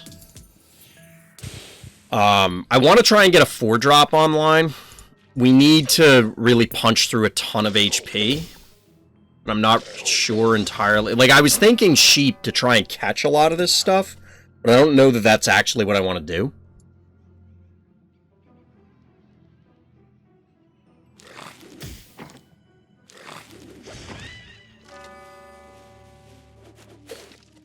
K9 beats turrets? It doesn't really. It doesn't... The math doesn't work out in its favor is the problem. Plus, these things are all very healthy, and obviously this has life leech.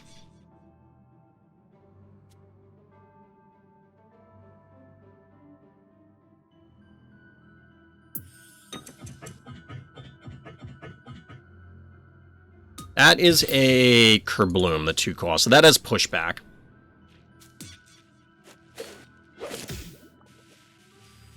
Leap is online.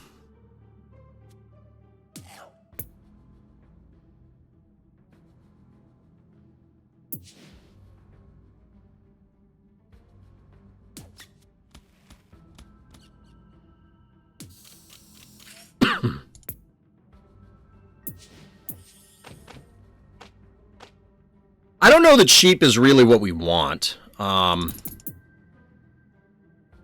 is we need sheep like here, and it can't be. And if sheep is here, they leap and body block.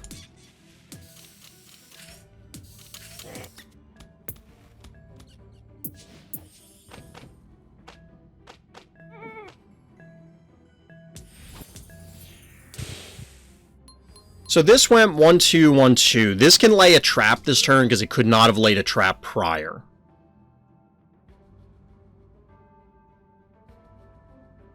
Like I said, I don't know that sheep is actually what I want to do here.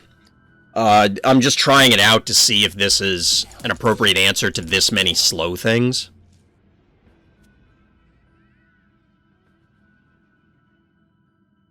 I mean, they can go for the K9, but it's not going to do that much. I mean, it does half health. It'll have it, but...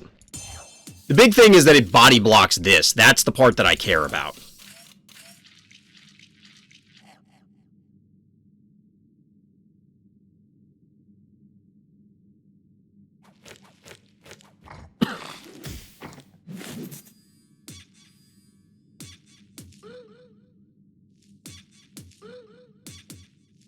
It's not enough to kill this stabby, I don't think. No.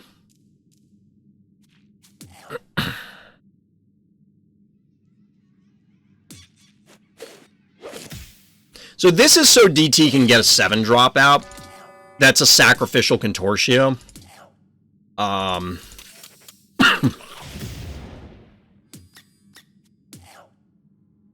Doesn't really do anything, does it? This does 800. 13. You break this. See, this is the problem, and this is similar to what happened to the arena game that I just played.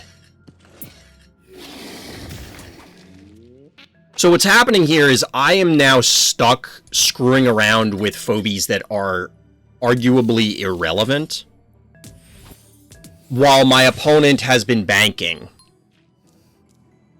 Now, in the other game, I actually had a panic point advantage, but I wasn't able to, like, really wrest control of the game.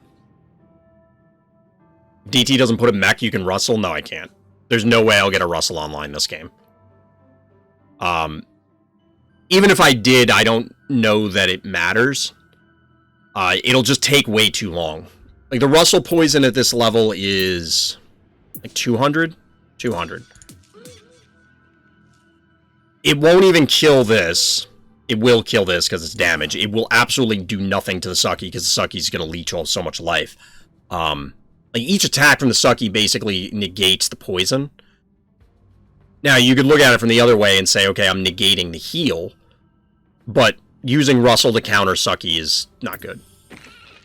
Well, that's why I was saying it'll deal 300. Because it's going to take 50% more. And that's just not good enough.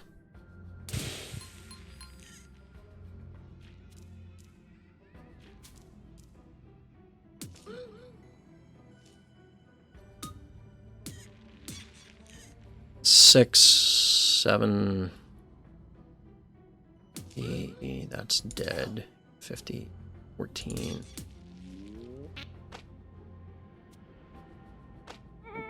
This is absolutely trapped.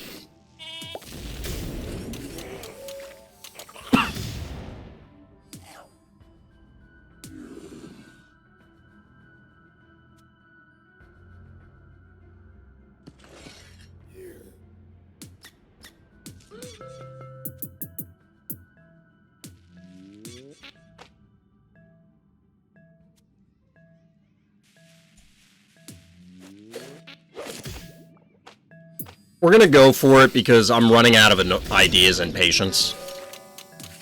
No, game! Oh my god, come on, game! Oh my god. I just wanted to move the cassowary.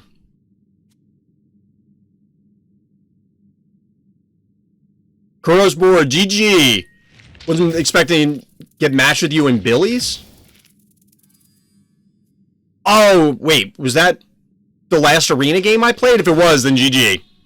Yeah, I was talking about that, assuming that was the same game. I was just talking about that a minute ago. I don't really have a game plan in mind for that map, so I absolutely end up...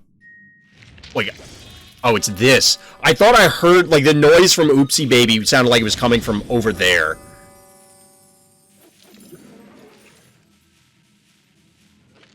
So as you can see, chat, like, I came out absolutely on the wrong end of this. But as far as the Billy's Room game, yeah, I don't know what my game plan is for that map, so I'm constantly, like, just doing weird stuff. I don't really like what I do on that map, because I don't really have a sense of what I'm trying to do. This is 600. Leap is online. How many more? This could die to poison. We're just going to kind of back off for now.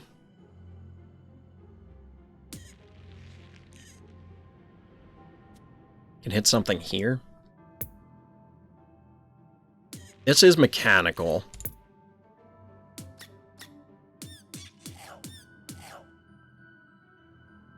Three more keys kind of scares me.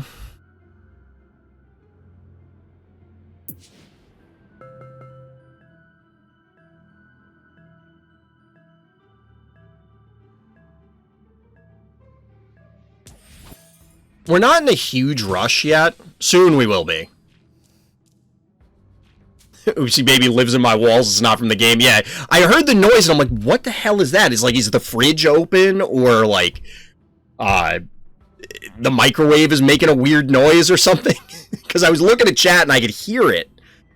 It was just weird. It was a very weird moment. What if there was a phobia that can poison disease a mech, but it dealt 50% less? A few people have suggested similar ideas, Forgo. I don't know. I kind of like the idea that you can't really bypass your Phobie's species. You know, like, Dimensional has their thing. I mean, I guess Boomer bypasses the dimensional things, sort of, but Boomer can't attack, so not really. You know what I mean?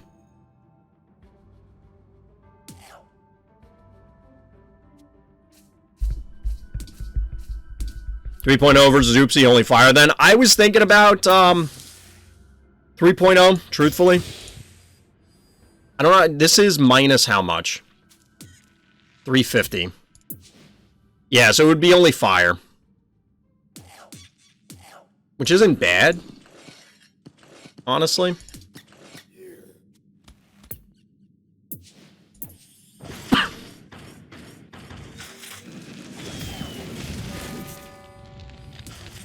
I don't know that this is a good idea, for the record. Hold on. Actually, we want to do this. We're just going to get all up on everything.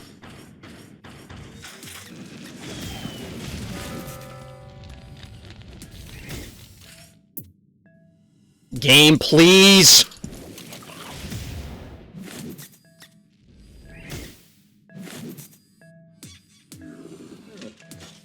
Alright, we're going to set all our own stuff on fire. We're going to set all our own stuff on fire, because why not? I don't know that this can kill the... Yeah, it can kill the... We have a damage cassowary, I forgot.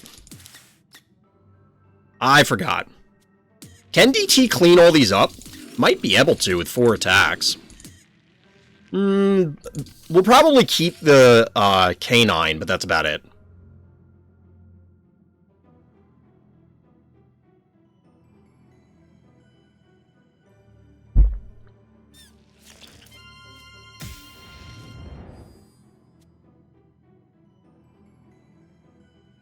Honestly, I think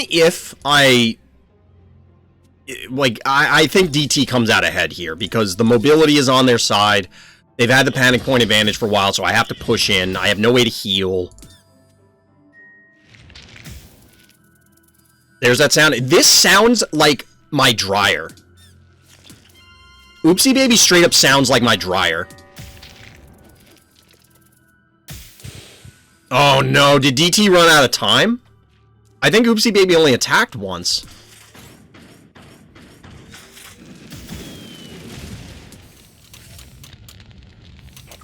No, not like this. As torture, those that fear you make you stronger. Not like this.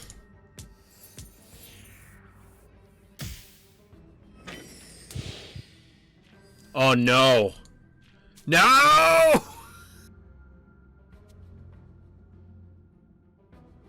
It's funny, maybe I should pull the oh no sound from there. Now you both run out of time, you're even? I mean, my run out of time was not that big of a deal.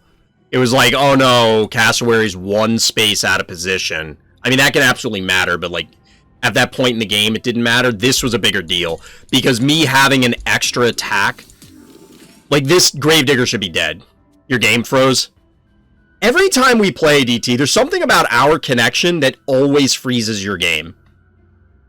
I don't know that you and I have ever completed a full game. Because I was clicking while time ran out? Is that a known bug? Because you play on mobile, right, DT? Like, is that a known bug?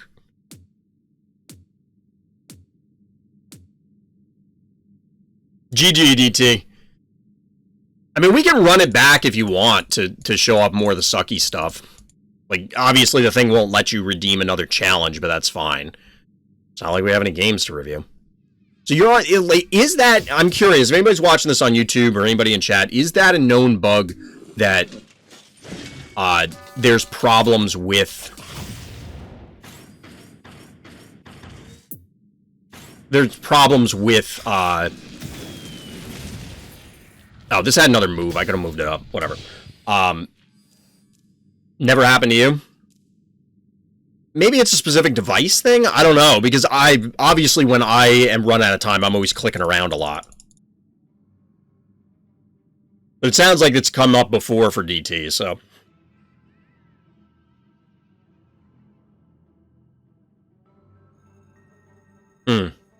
That's weird.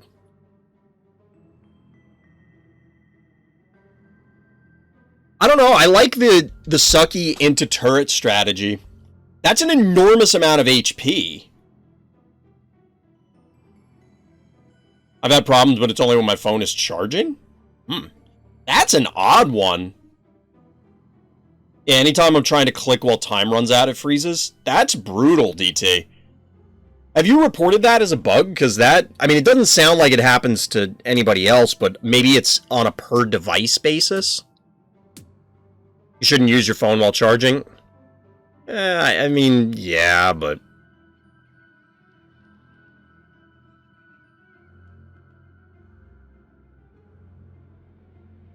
I think pretty much everybody does that.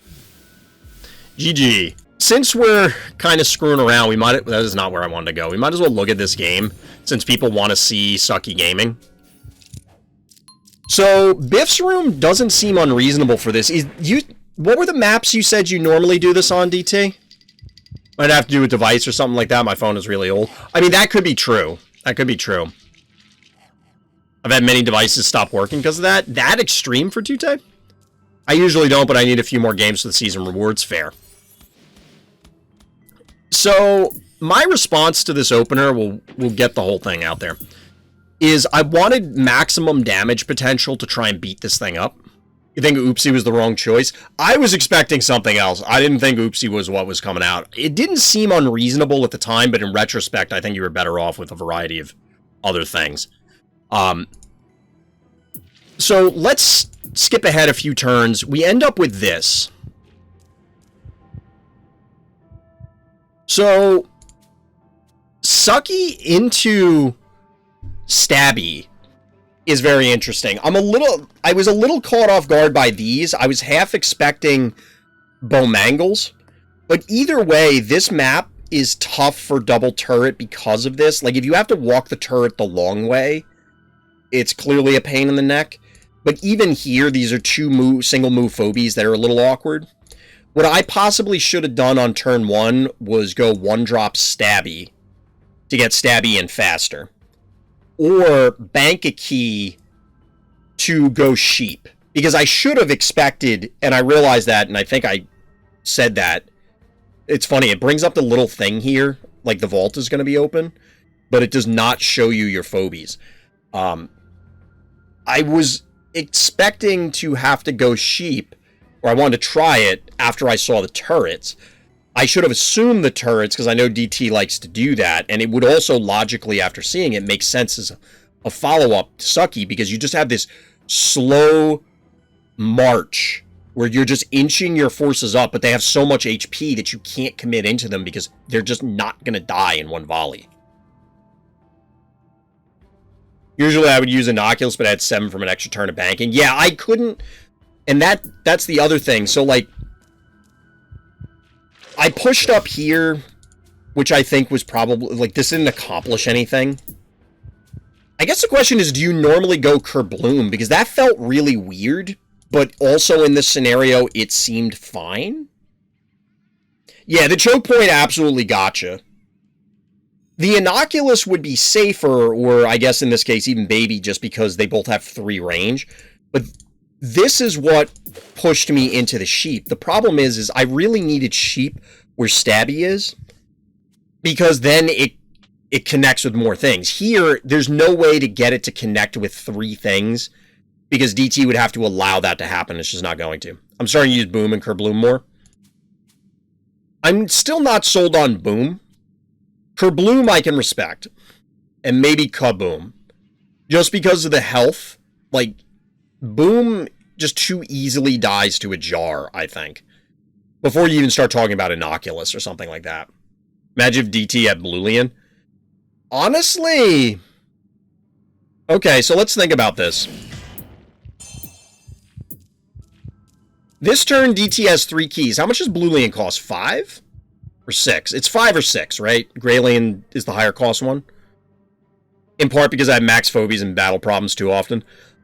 Yeah, I try and just stay at under the maximum until I get my big thing. Like, the big thing is the 5th Phobie. But I can understand that. I can understand that. To go bring in the Boom family for that purpose. But if DT does not bring in Kerbloom here, and then this turn, because DT banks again, this turn brought out Blulian, and it's like, I will never actually get in on these things. Like, you just can't. I would have to be banking, based on my set of plays, I think the game just ends on the spot if Blulian comes out here, because you heal this up, which means that it's not going to die. You can then swap things onto it to resolve the heal or the poison situation, and the cooldown's fast enough that, like, I might get 1 Phobie, but I will sacrifice this because it's already damaged, and probably 1 of these. So I'd sacrifice 3 Phobies for maybe 1, maybe. And then, of course, the Blulian's there to also add damage, and Blulian's pretty tanky. Like I said, we're just kind of walking through the different options for this hypothetical Sucky opener. What else on here? So we end up doing this. I broke this just because I thought I could make something happen. It might have been better to keep the Sheep somewhere farther north, break this one, to try and make this approach still happen.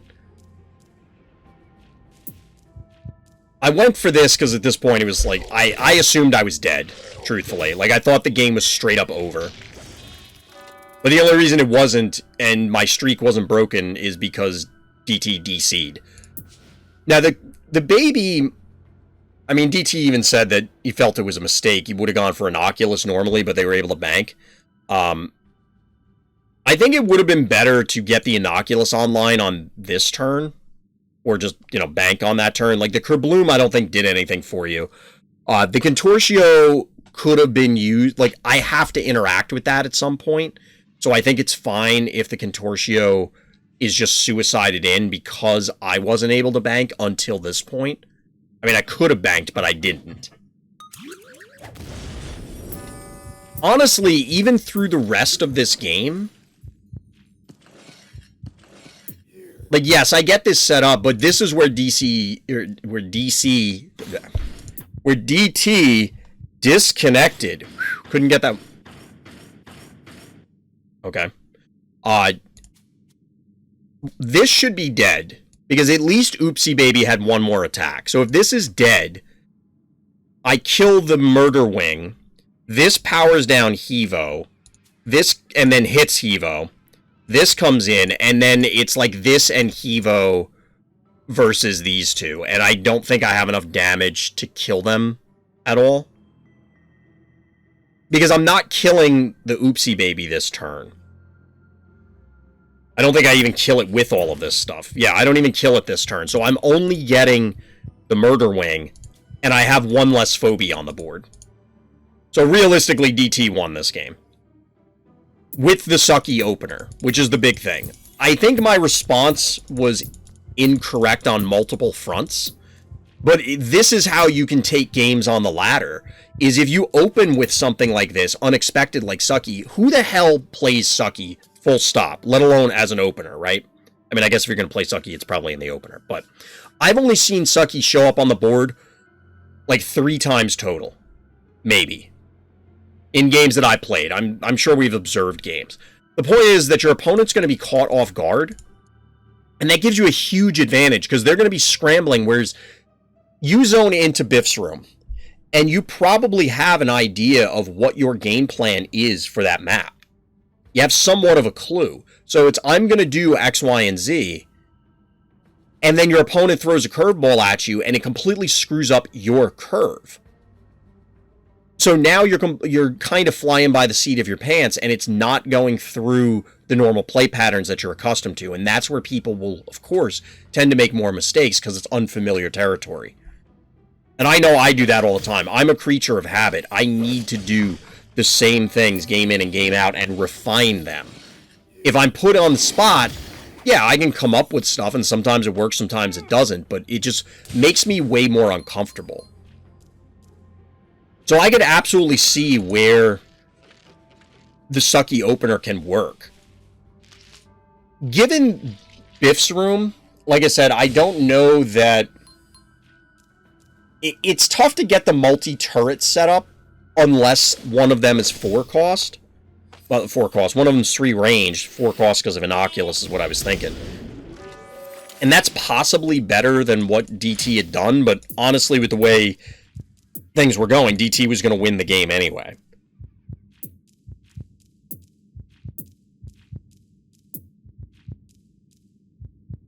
Having, instead of the Hevo, I mean, it worked out, but I probably should have answered with like a 4 and a 5 because Oopsie Baby was on the board. You can't go all in on a single Phobie because otherwise Oopsie Baby just kind of demolishes you because your whole team's powered off then. But, yeah. I like this opener. What level is my Sucky? I want to say like level 8. Because one of the maps, since it's still in the rotation, one of the maps I was considering doing it on is Floor's Lava. Because you're tanky enough, and the Life Leech means that you could leap onto, say, Stabby. Tank the hits, tank the lava, and then continue harassing, kind of thing. You still would want to go with your spread opener, as I would call it. You know, you go 1 drop here, 1 drop that kind of loops back, and then a 1-drop here. So you cap 2 panic points, and then you could threaten 4 on the next turn. My usual opener is triple 1-drop into Stabby. But you could possibly go triple 1-drop into Sucky, or even maybe Sucky 1-drop. I don't really like that. It hands a lot of tempo to your opponent. I don't think Sucky would work here, most likely. That being said, Sucky hypothetically can walk up to the center and then cap this point. You know, like you have something on your stem, you kill their guy, you walk in, and then Sucky lives. It's exceptionally unlikely because Sucky's going to take, you know, 1, 2, 3... It's not even going to get there till turn 3, so you'd have to, like, put it on turn 1, and that's not good.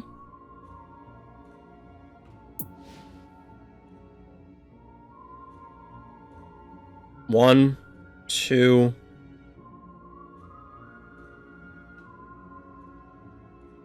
I don't know, maybe it could work here?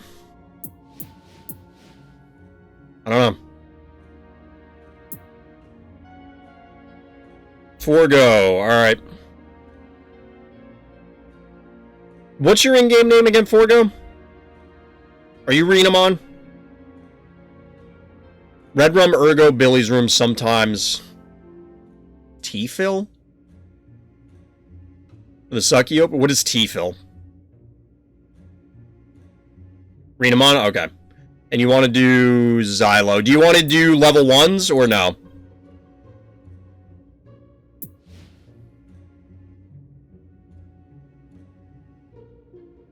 Oh, floor's lava. Gotcha. Gotcha. Yeah, those are maps I think make sense. Actual level? Alright. There you go. Alright, this will probably be the last thing we do for the stream tonight, chat. I gotta close up. Probably shouldn't have jumped into the game because this will go over, but that's okay.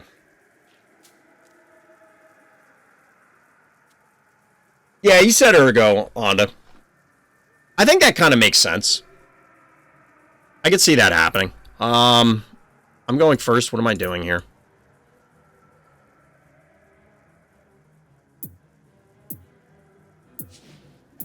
Actually, wait. I keep forgetting that I can do this.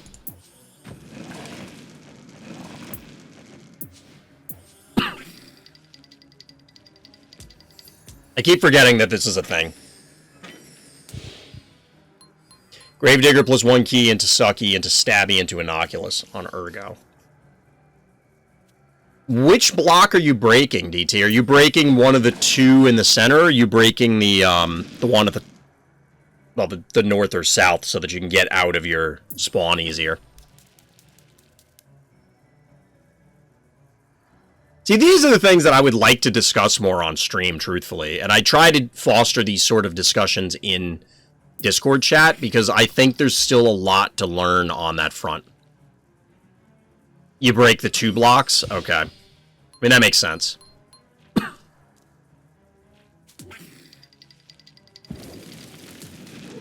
2 obstacle closest to my heart. On Ergo? Isn't there only 1? I'd have to look at the map again, because I can't quite picture it. Oh, that's not what I meant to do.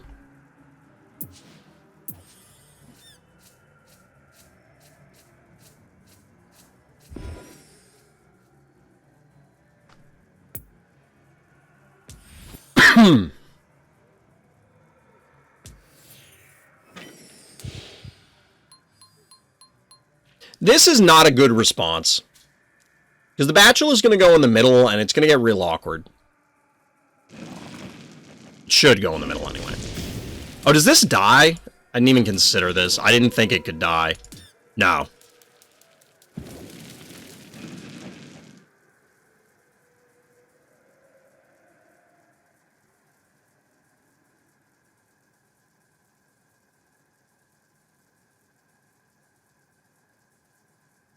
Yeah, DT seems to prefer the Gravedigger openers, which I can respect. It's something that has kind of circled back into fashion to a degree. So I should have done this differently. This should have been back here, and this should have been up here. Would have been the better play.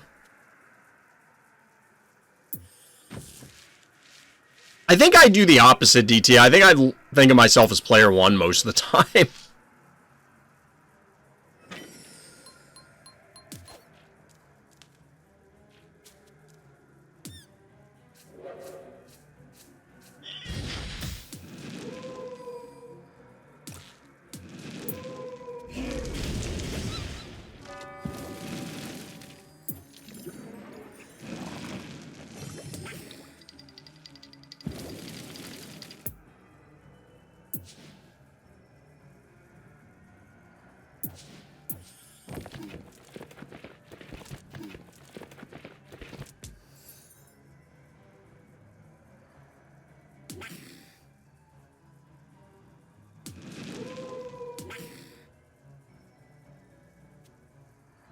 I think this is okay.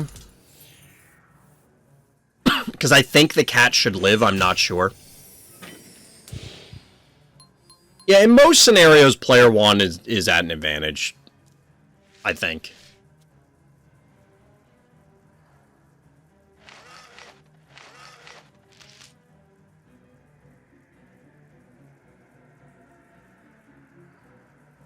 I mean, that's how I used to test card games, is I always cared about what is this deck's performance in this matchup when going second.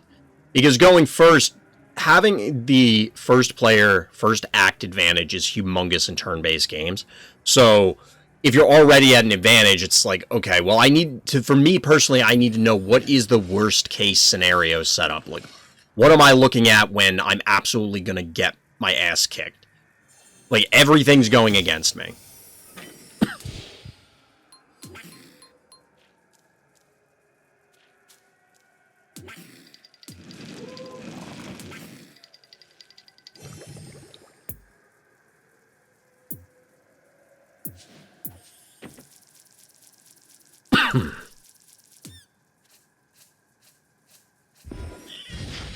Exquisite. Wait, hold on. This is 414, 8, 9, 30. Yeah, we can't do that. Can't really risk that.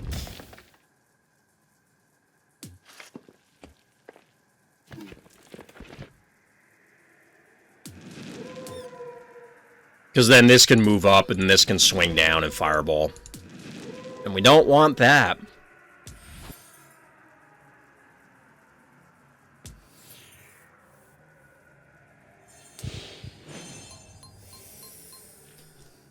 But yeah, I do like trying to parse out all of these different openers and different options. I'm going to be working on the bad sushi thing. There's got to be a way to do it. Maybe bad sushi is an answer phobie, like DT was suggesting earlier. Ooh, a tractor. Did you notice now when Lippy says something in a match, the music and sound effects are low so you can hear Lippy more clearly? It wasn't like this before the update. I honestly didn't notice. When I'm actively playing, especially when I'm streaming, it's hard for me to catch all that stuff. I mean, I don't doubt that it happens, but no, I didn't catch it, is the bottom line. This attractor is going to be problematic.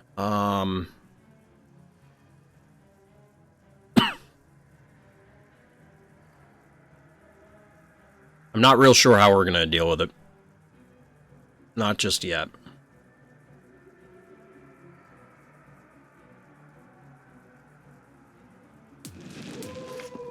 Oh, no. No!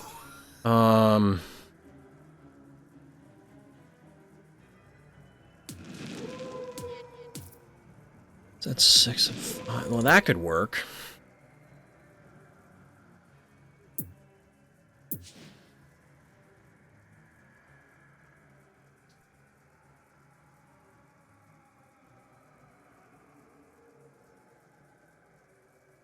So if we were to... 6.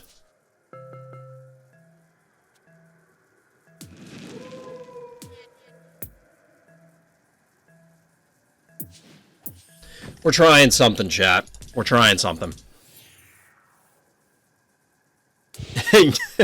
Exactly, Kraos. I mean, there's not much you can do when a tractor shows up. There's not much you can do when a tractor shows up. It's just bad news. Get a little oh no action.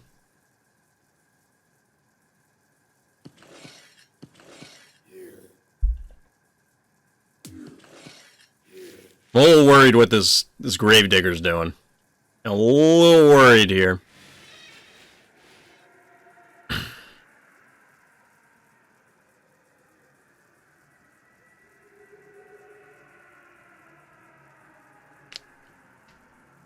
Tractor survival guide, run. Can only run so far. The long arm of the attractor.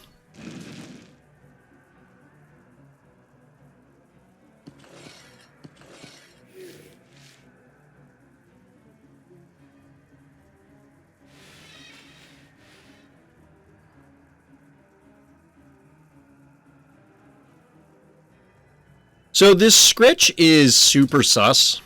I'm not real sold on it, but we're trying something, chat. We're gonna try. Game. Game, please. We're down 6 keys, basically, because of the stupid Scritch, but it is what it is. Normally, I would get range 3 things, but like I said, I'm trying to do something cute here. Is the Edgar Allan avatar more expensive than the Russell avatar? I think so, but I'm not sure.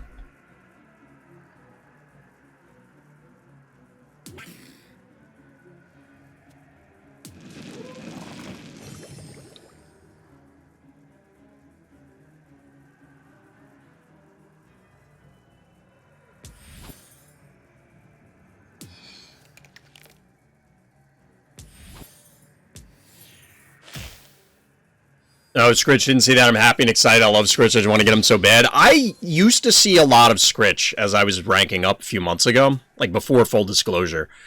And then it just kind of fell off the face of the earth. Not clear on why, but it has. I just started a match for the first time in like a month. Nice, Taco. Getting back in the swing of things.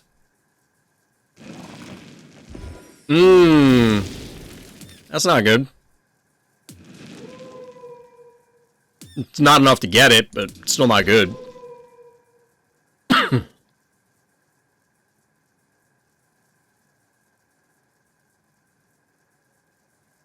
getting tired, chat. I don't know why I'm so tired today. I don't know why I'm so tired. So tomorrow's variety game plan right now is to be playing Alien Isolation. And then we'll play it by ear.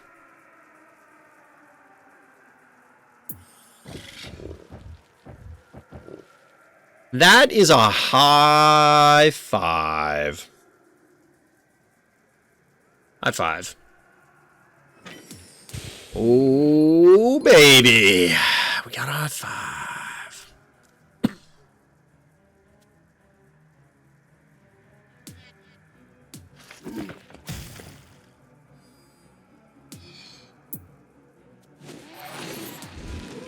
I don't think this is enough damage. Yes, it is.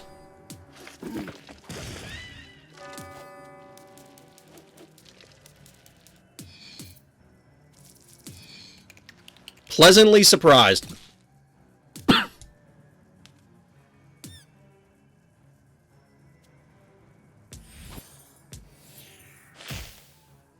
there was a trap here. That snowball play was pretty nasty. I was setting it up for a while.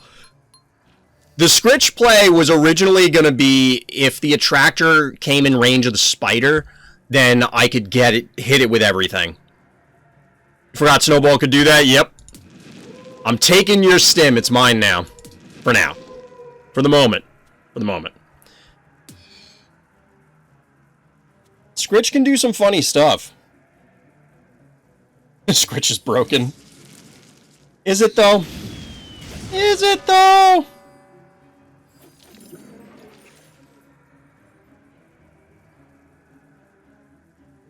Chad, I don't understand my green screen. It looks like it's actually picking up, like, parts of my beard and then making it sparkly. Which is like, I don't get it. This thing is weird.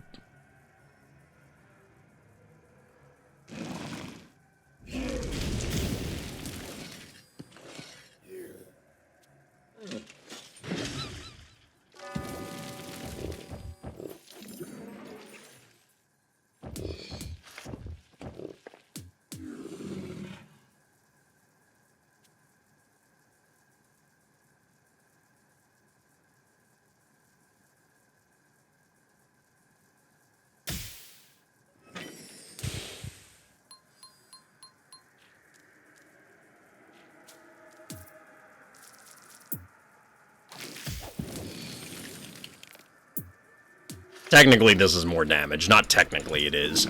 I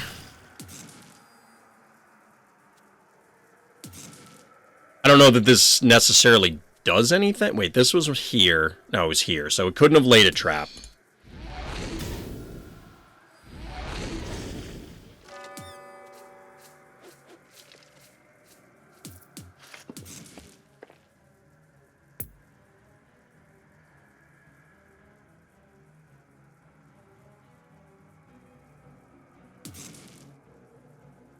I don't know that this is at all worth it.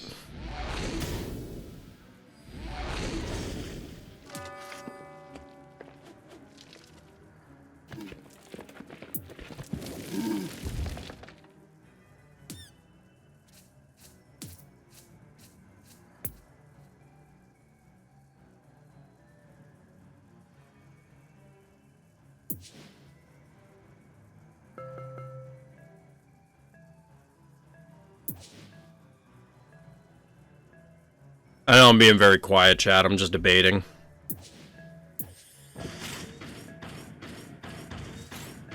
I'm not even sure what I did is very good here. Wow, you were able to get another trap on there? I'm a little surprised. I was considering Russell, but it's not actually that good here, because this will immediately lose the poison, this will recover, this could even make it down there, and so could this. So it would only be high 5, and it's an anemic poison. It's basically meaningless.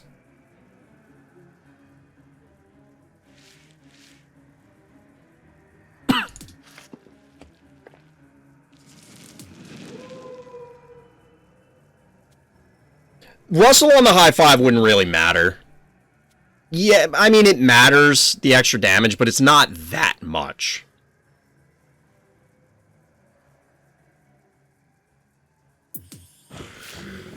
That's a Cerberus.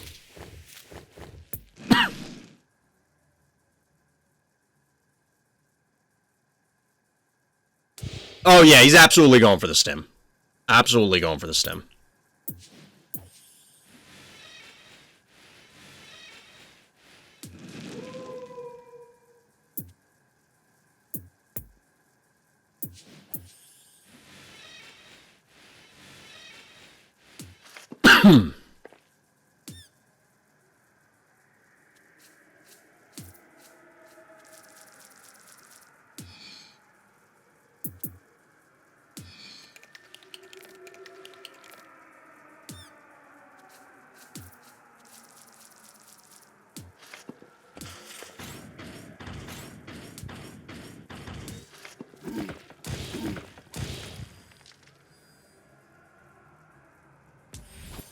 All right. Walk on my stem.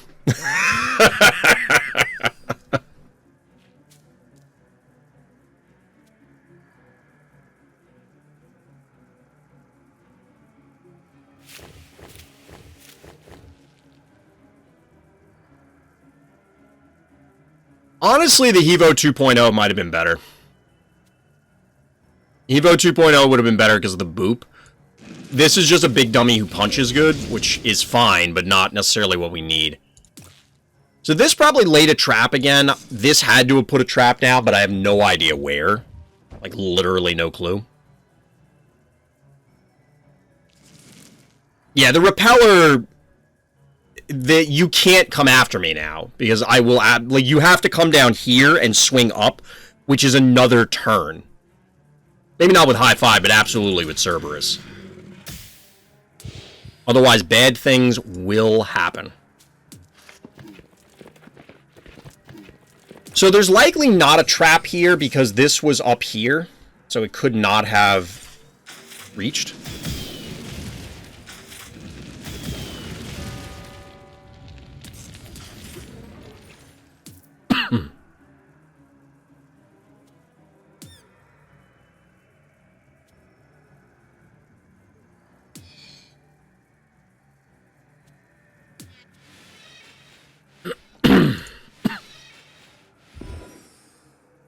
No, those two can hit.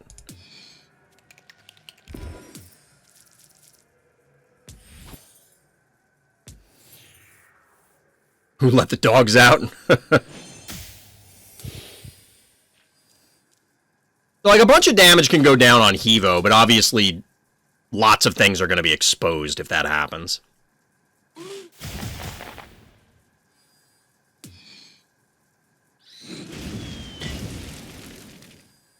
Big boy gaming, it's true. See, Russell would... Well, it still wouldn't even be good here because it has 3,500 health. Like, let's be real. It's a level 7 Cerberus. The 800 damage is... It doesn't matter. And it's 800 damage over the course of 4 turns. Bigger things are going to play in than that.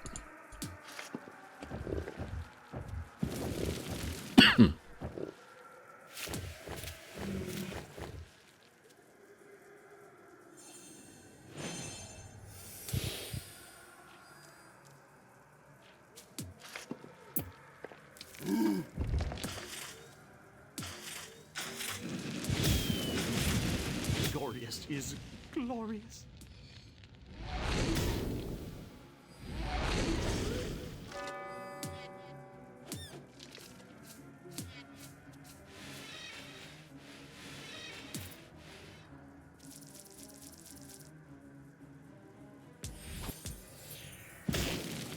Oh god, there's a trap here! That's funny. I'll admit I didn't expect a trap there. This I should have seen coming. We'll tank it, but there's no need to take this damage. Absolutely no need to take that damage.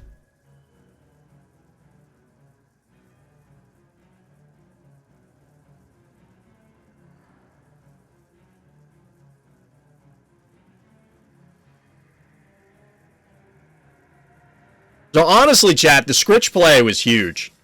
The Scritch play was huge.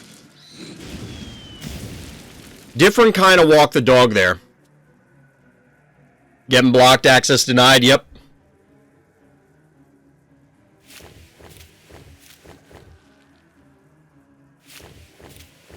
I feel like it would be in poor taste if I put a record up onto, like, I don't know exactly how many viewer challenges there would be, but I feel like that's in poor taste to be like, well, I've beaten my viewers this many times. Like, it's supposed to be for fun. So I don't want to do something like that, but so far so good. I have been doing pretty well. Not to pat myself on the back too hard. I don't want to hurt my back or my arm.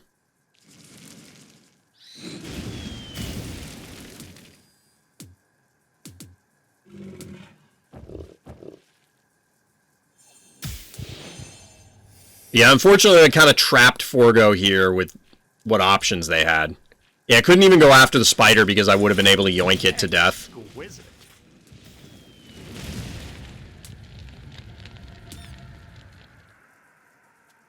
Oh, wait. Hold on. You can't...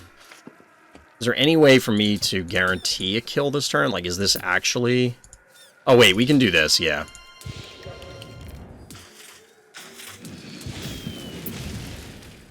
I mean, I think the,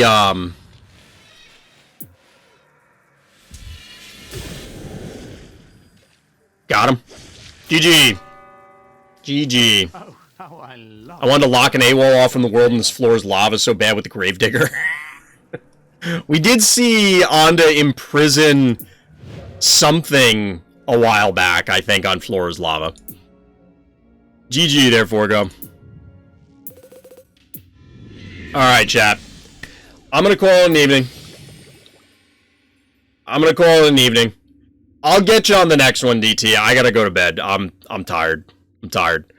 But I definitely want to see more sucky openers and stuff because I'm very curious about it. I really do want to put in some effort and try and map out, brainstorm things to provide to people so that way, hey, well, I have this set of phobies. What can I do with them? All right, well, here's a thing that features Minotaur on this map. Here's a thing that features the Jackalopes. That's something I actually do want to concoct is like, what's a good Jackalope opener? Where you're just like Jackalope into Jackalope into Jackalope King. Even if you're going first, if you went Jackalope Bank or Jackalope 1-drop into Jackalope King, that might not be bad. I don't know. We'll see. We'll see. But, chat, like I said, gonna call it an evening. We'll be back tomorrow for variety. Right now, I'm thinking it's Alien Isolation because chat seemed to be, or at least the Discord channel seemed to be pretty excited about that potentially getting on stream. I've never played it. It is somewhat of an older game by this point, but I've always wanted to. I've had it in my library for a while, so we'll see. We'll see.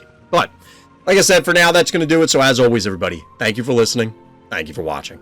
And Black Lives Matter.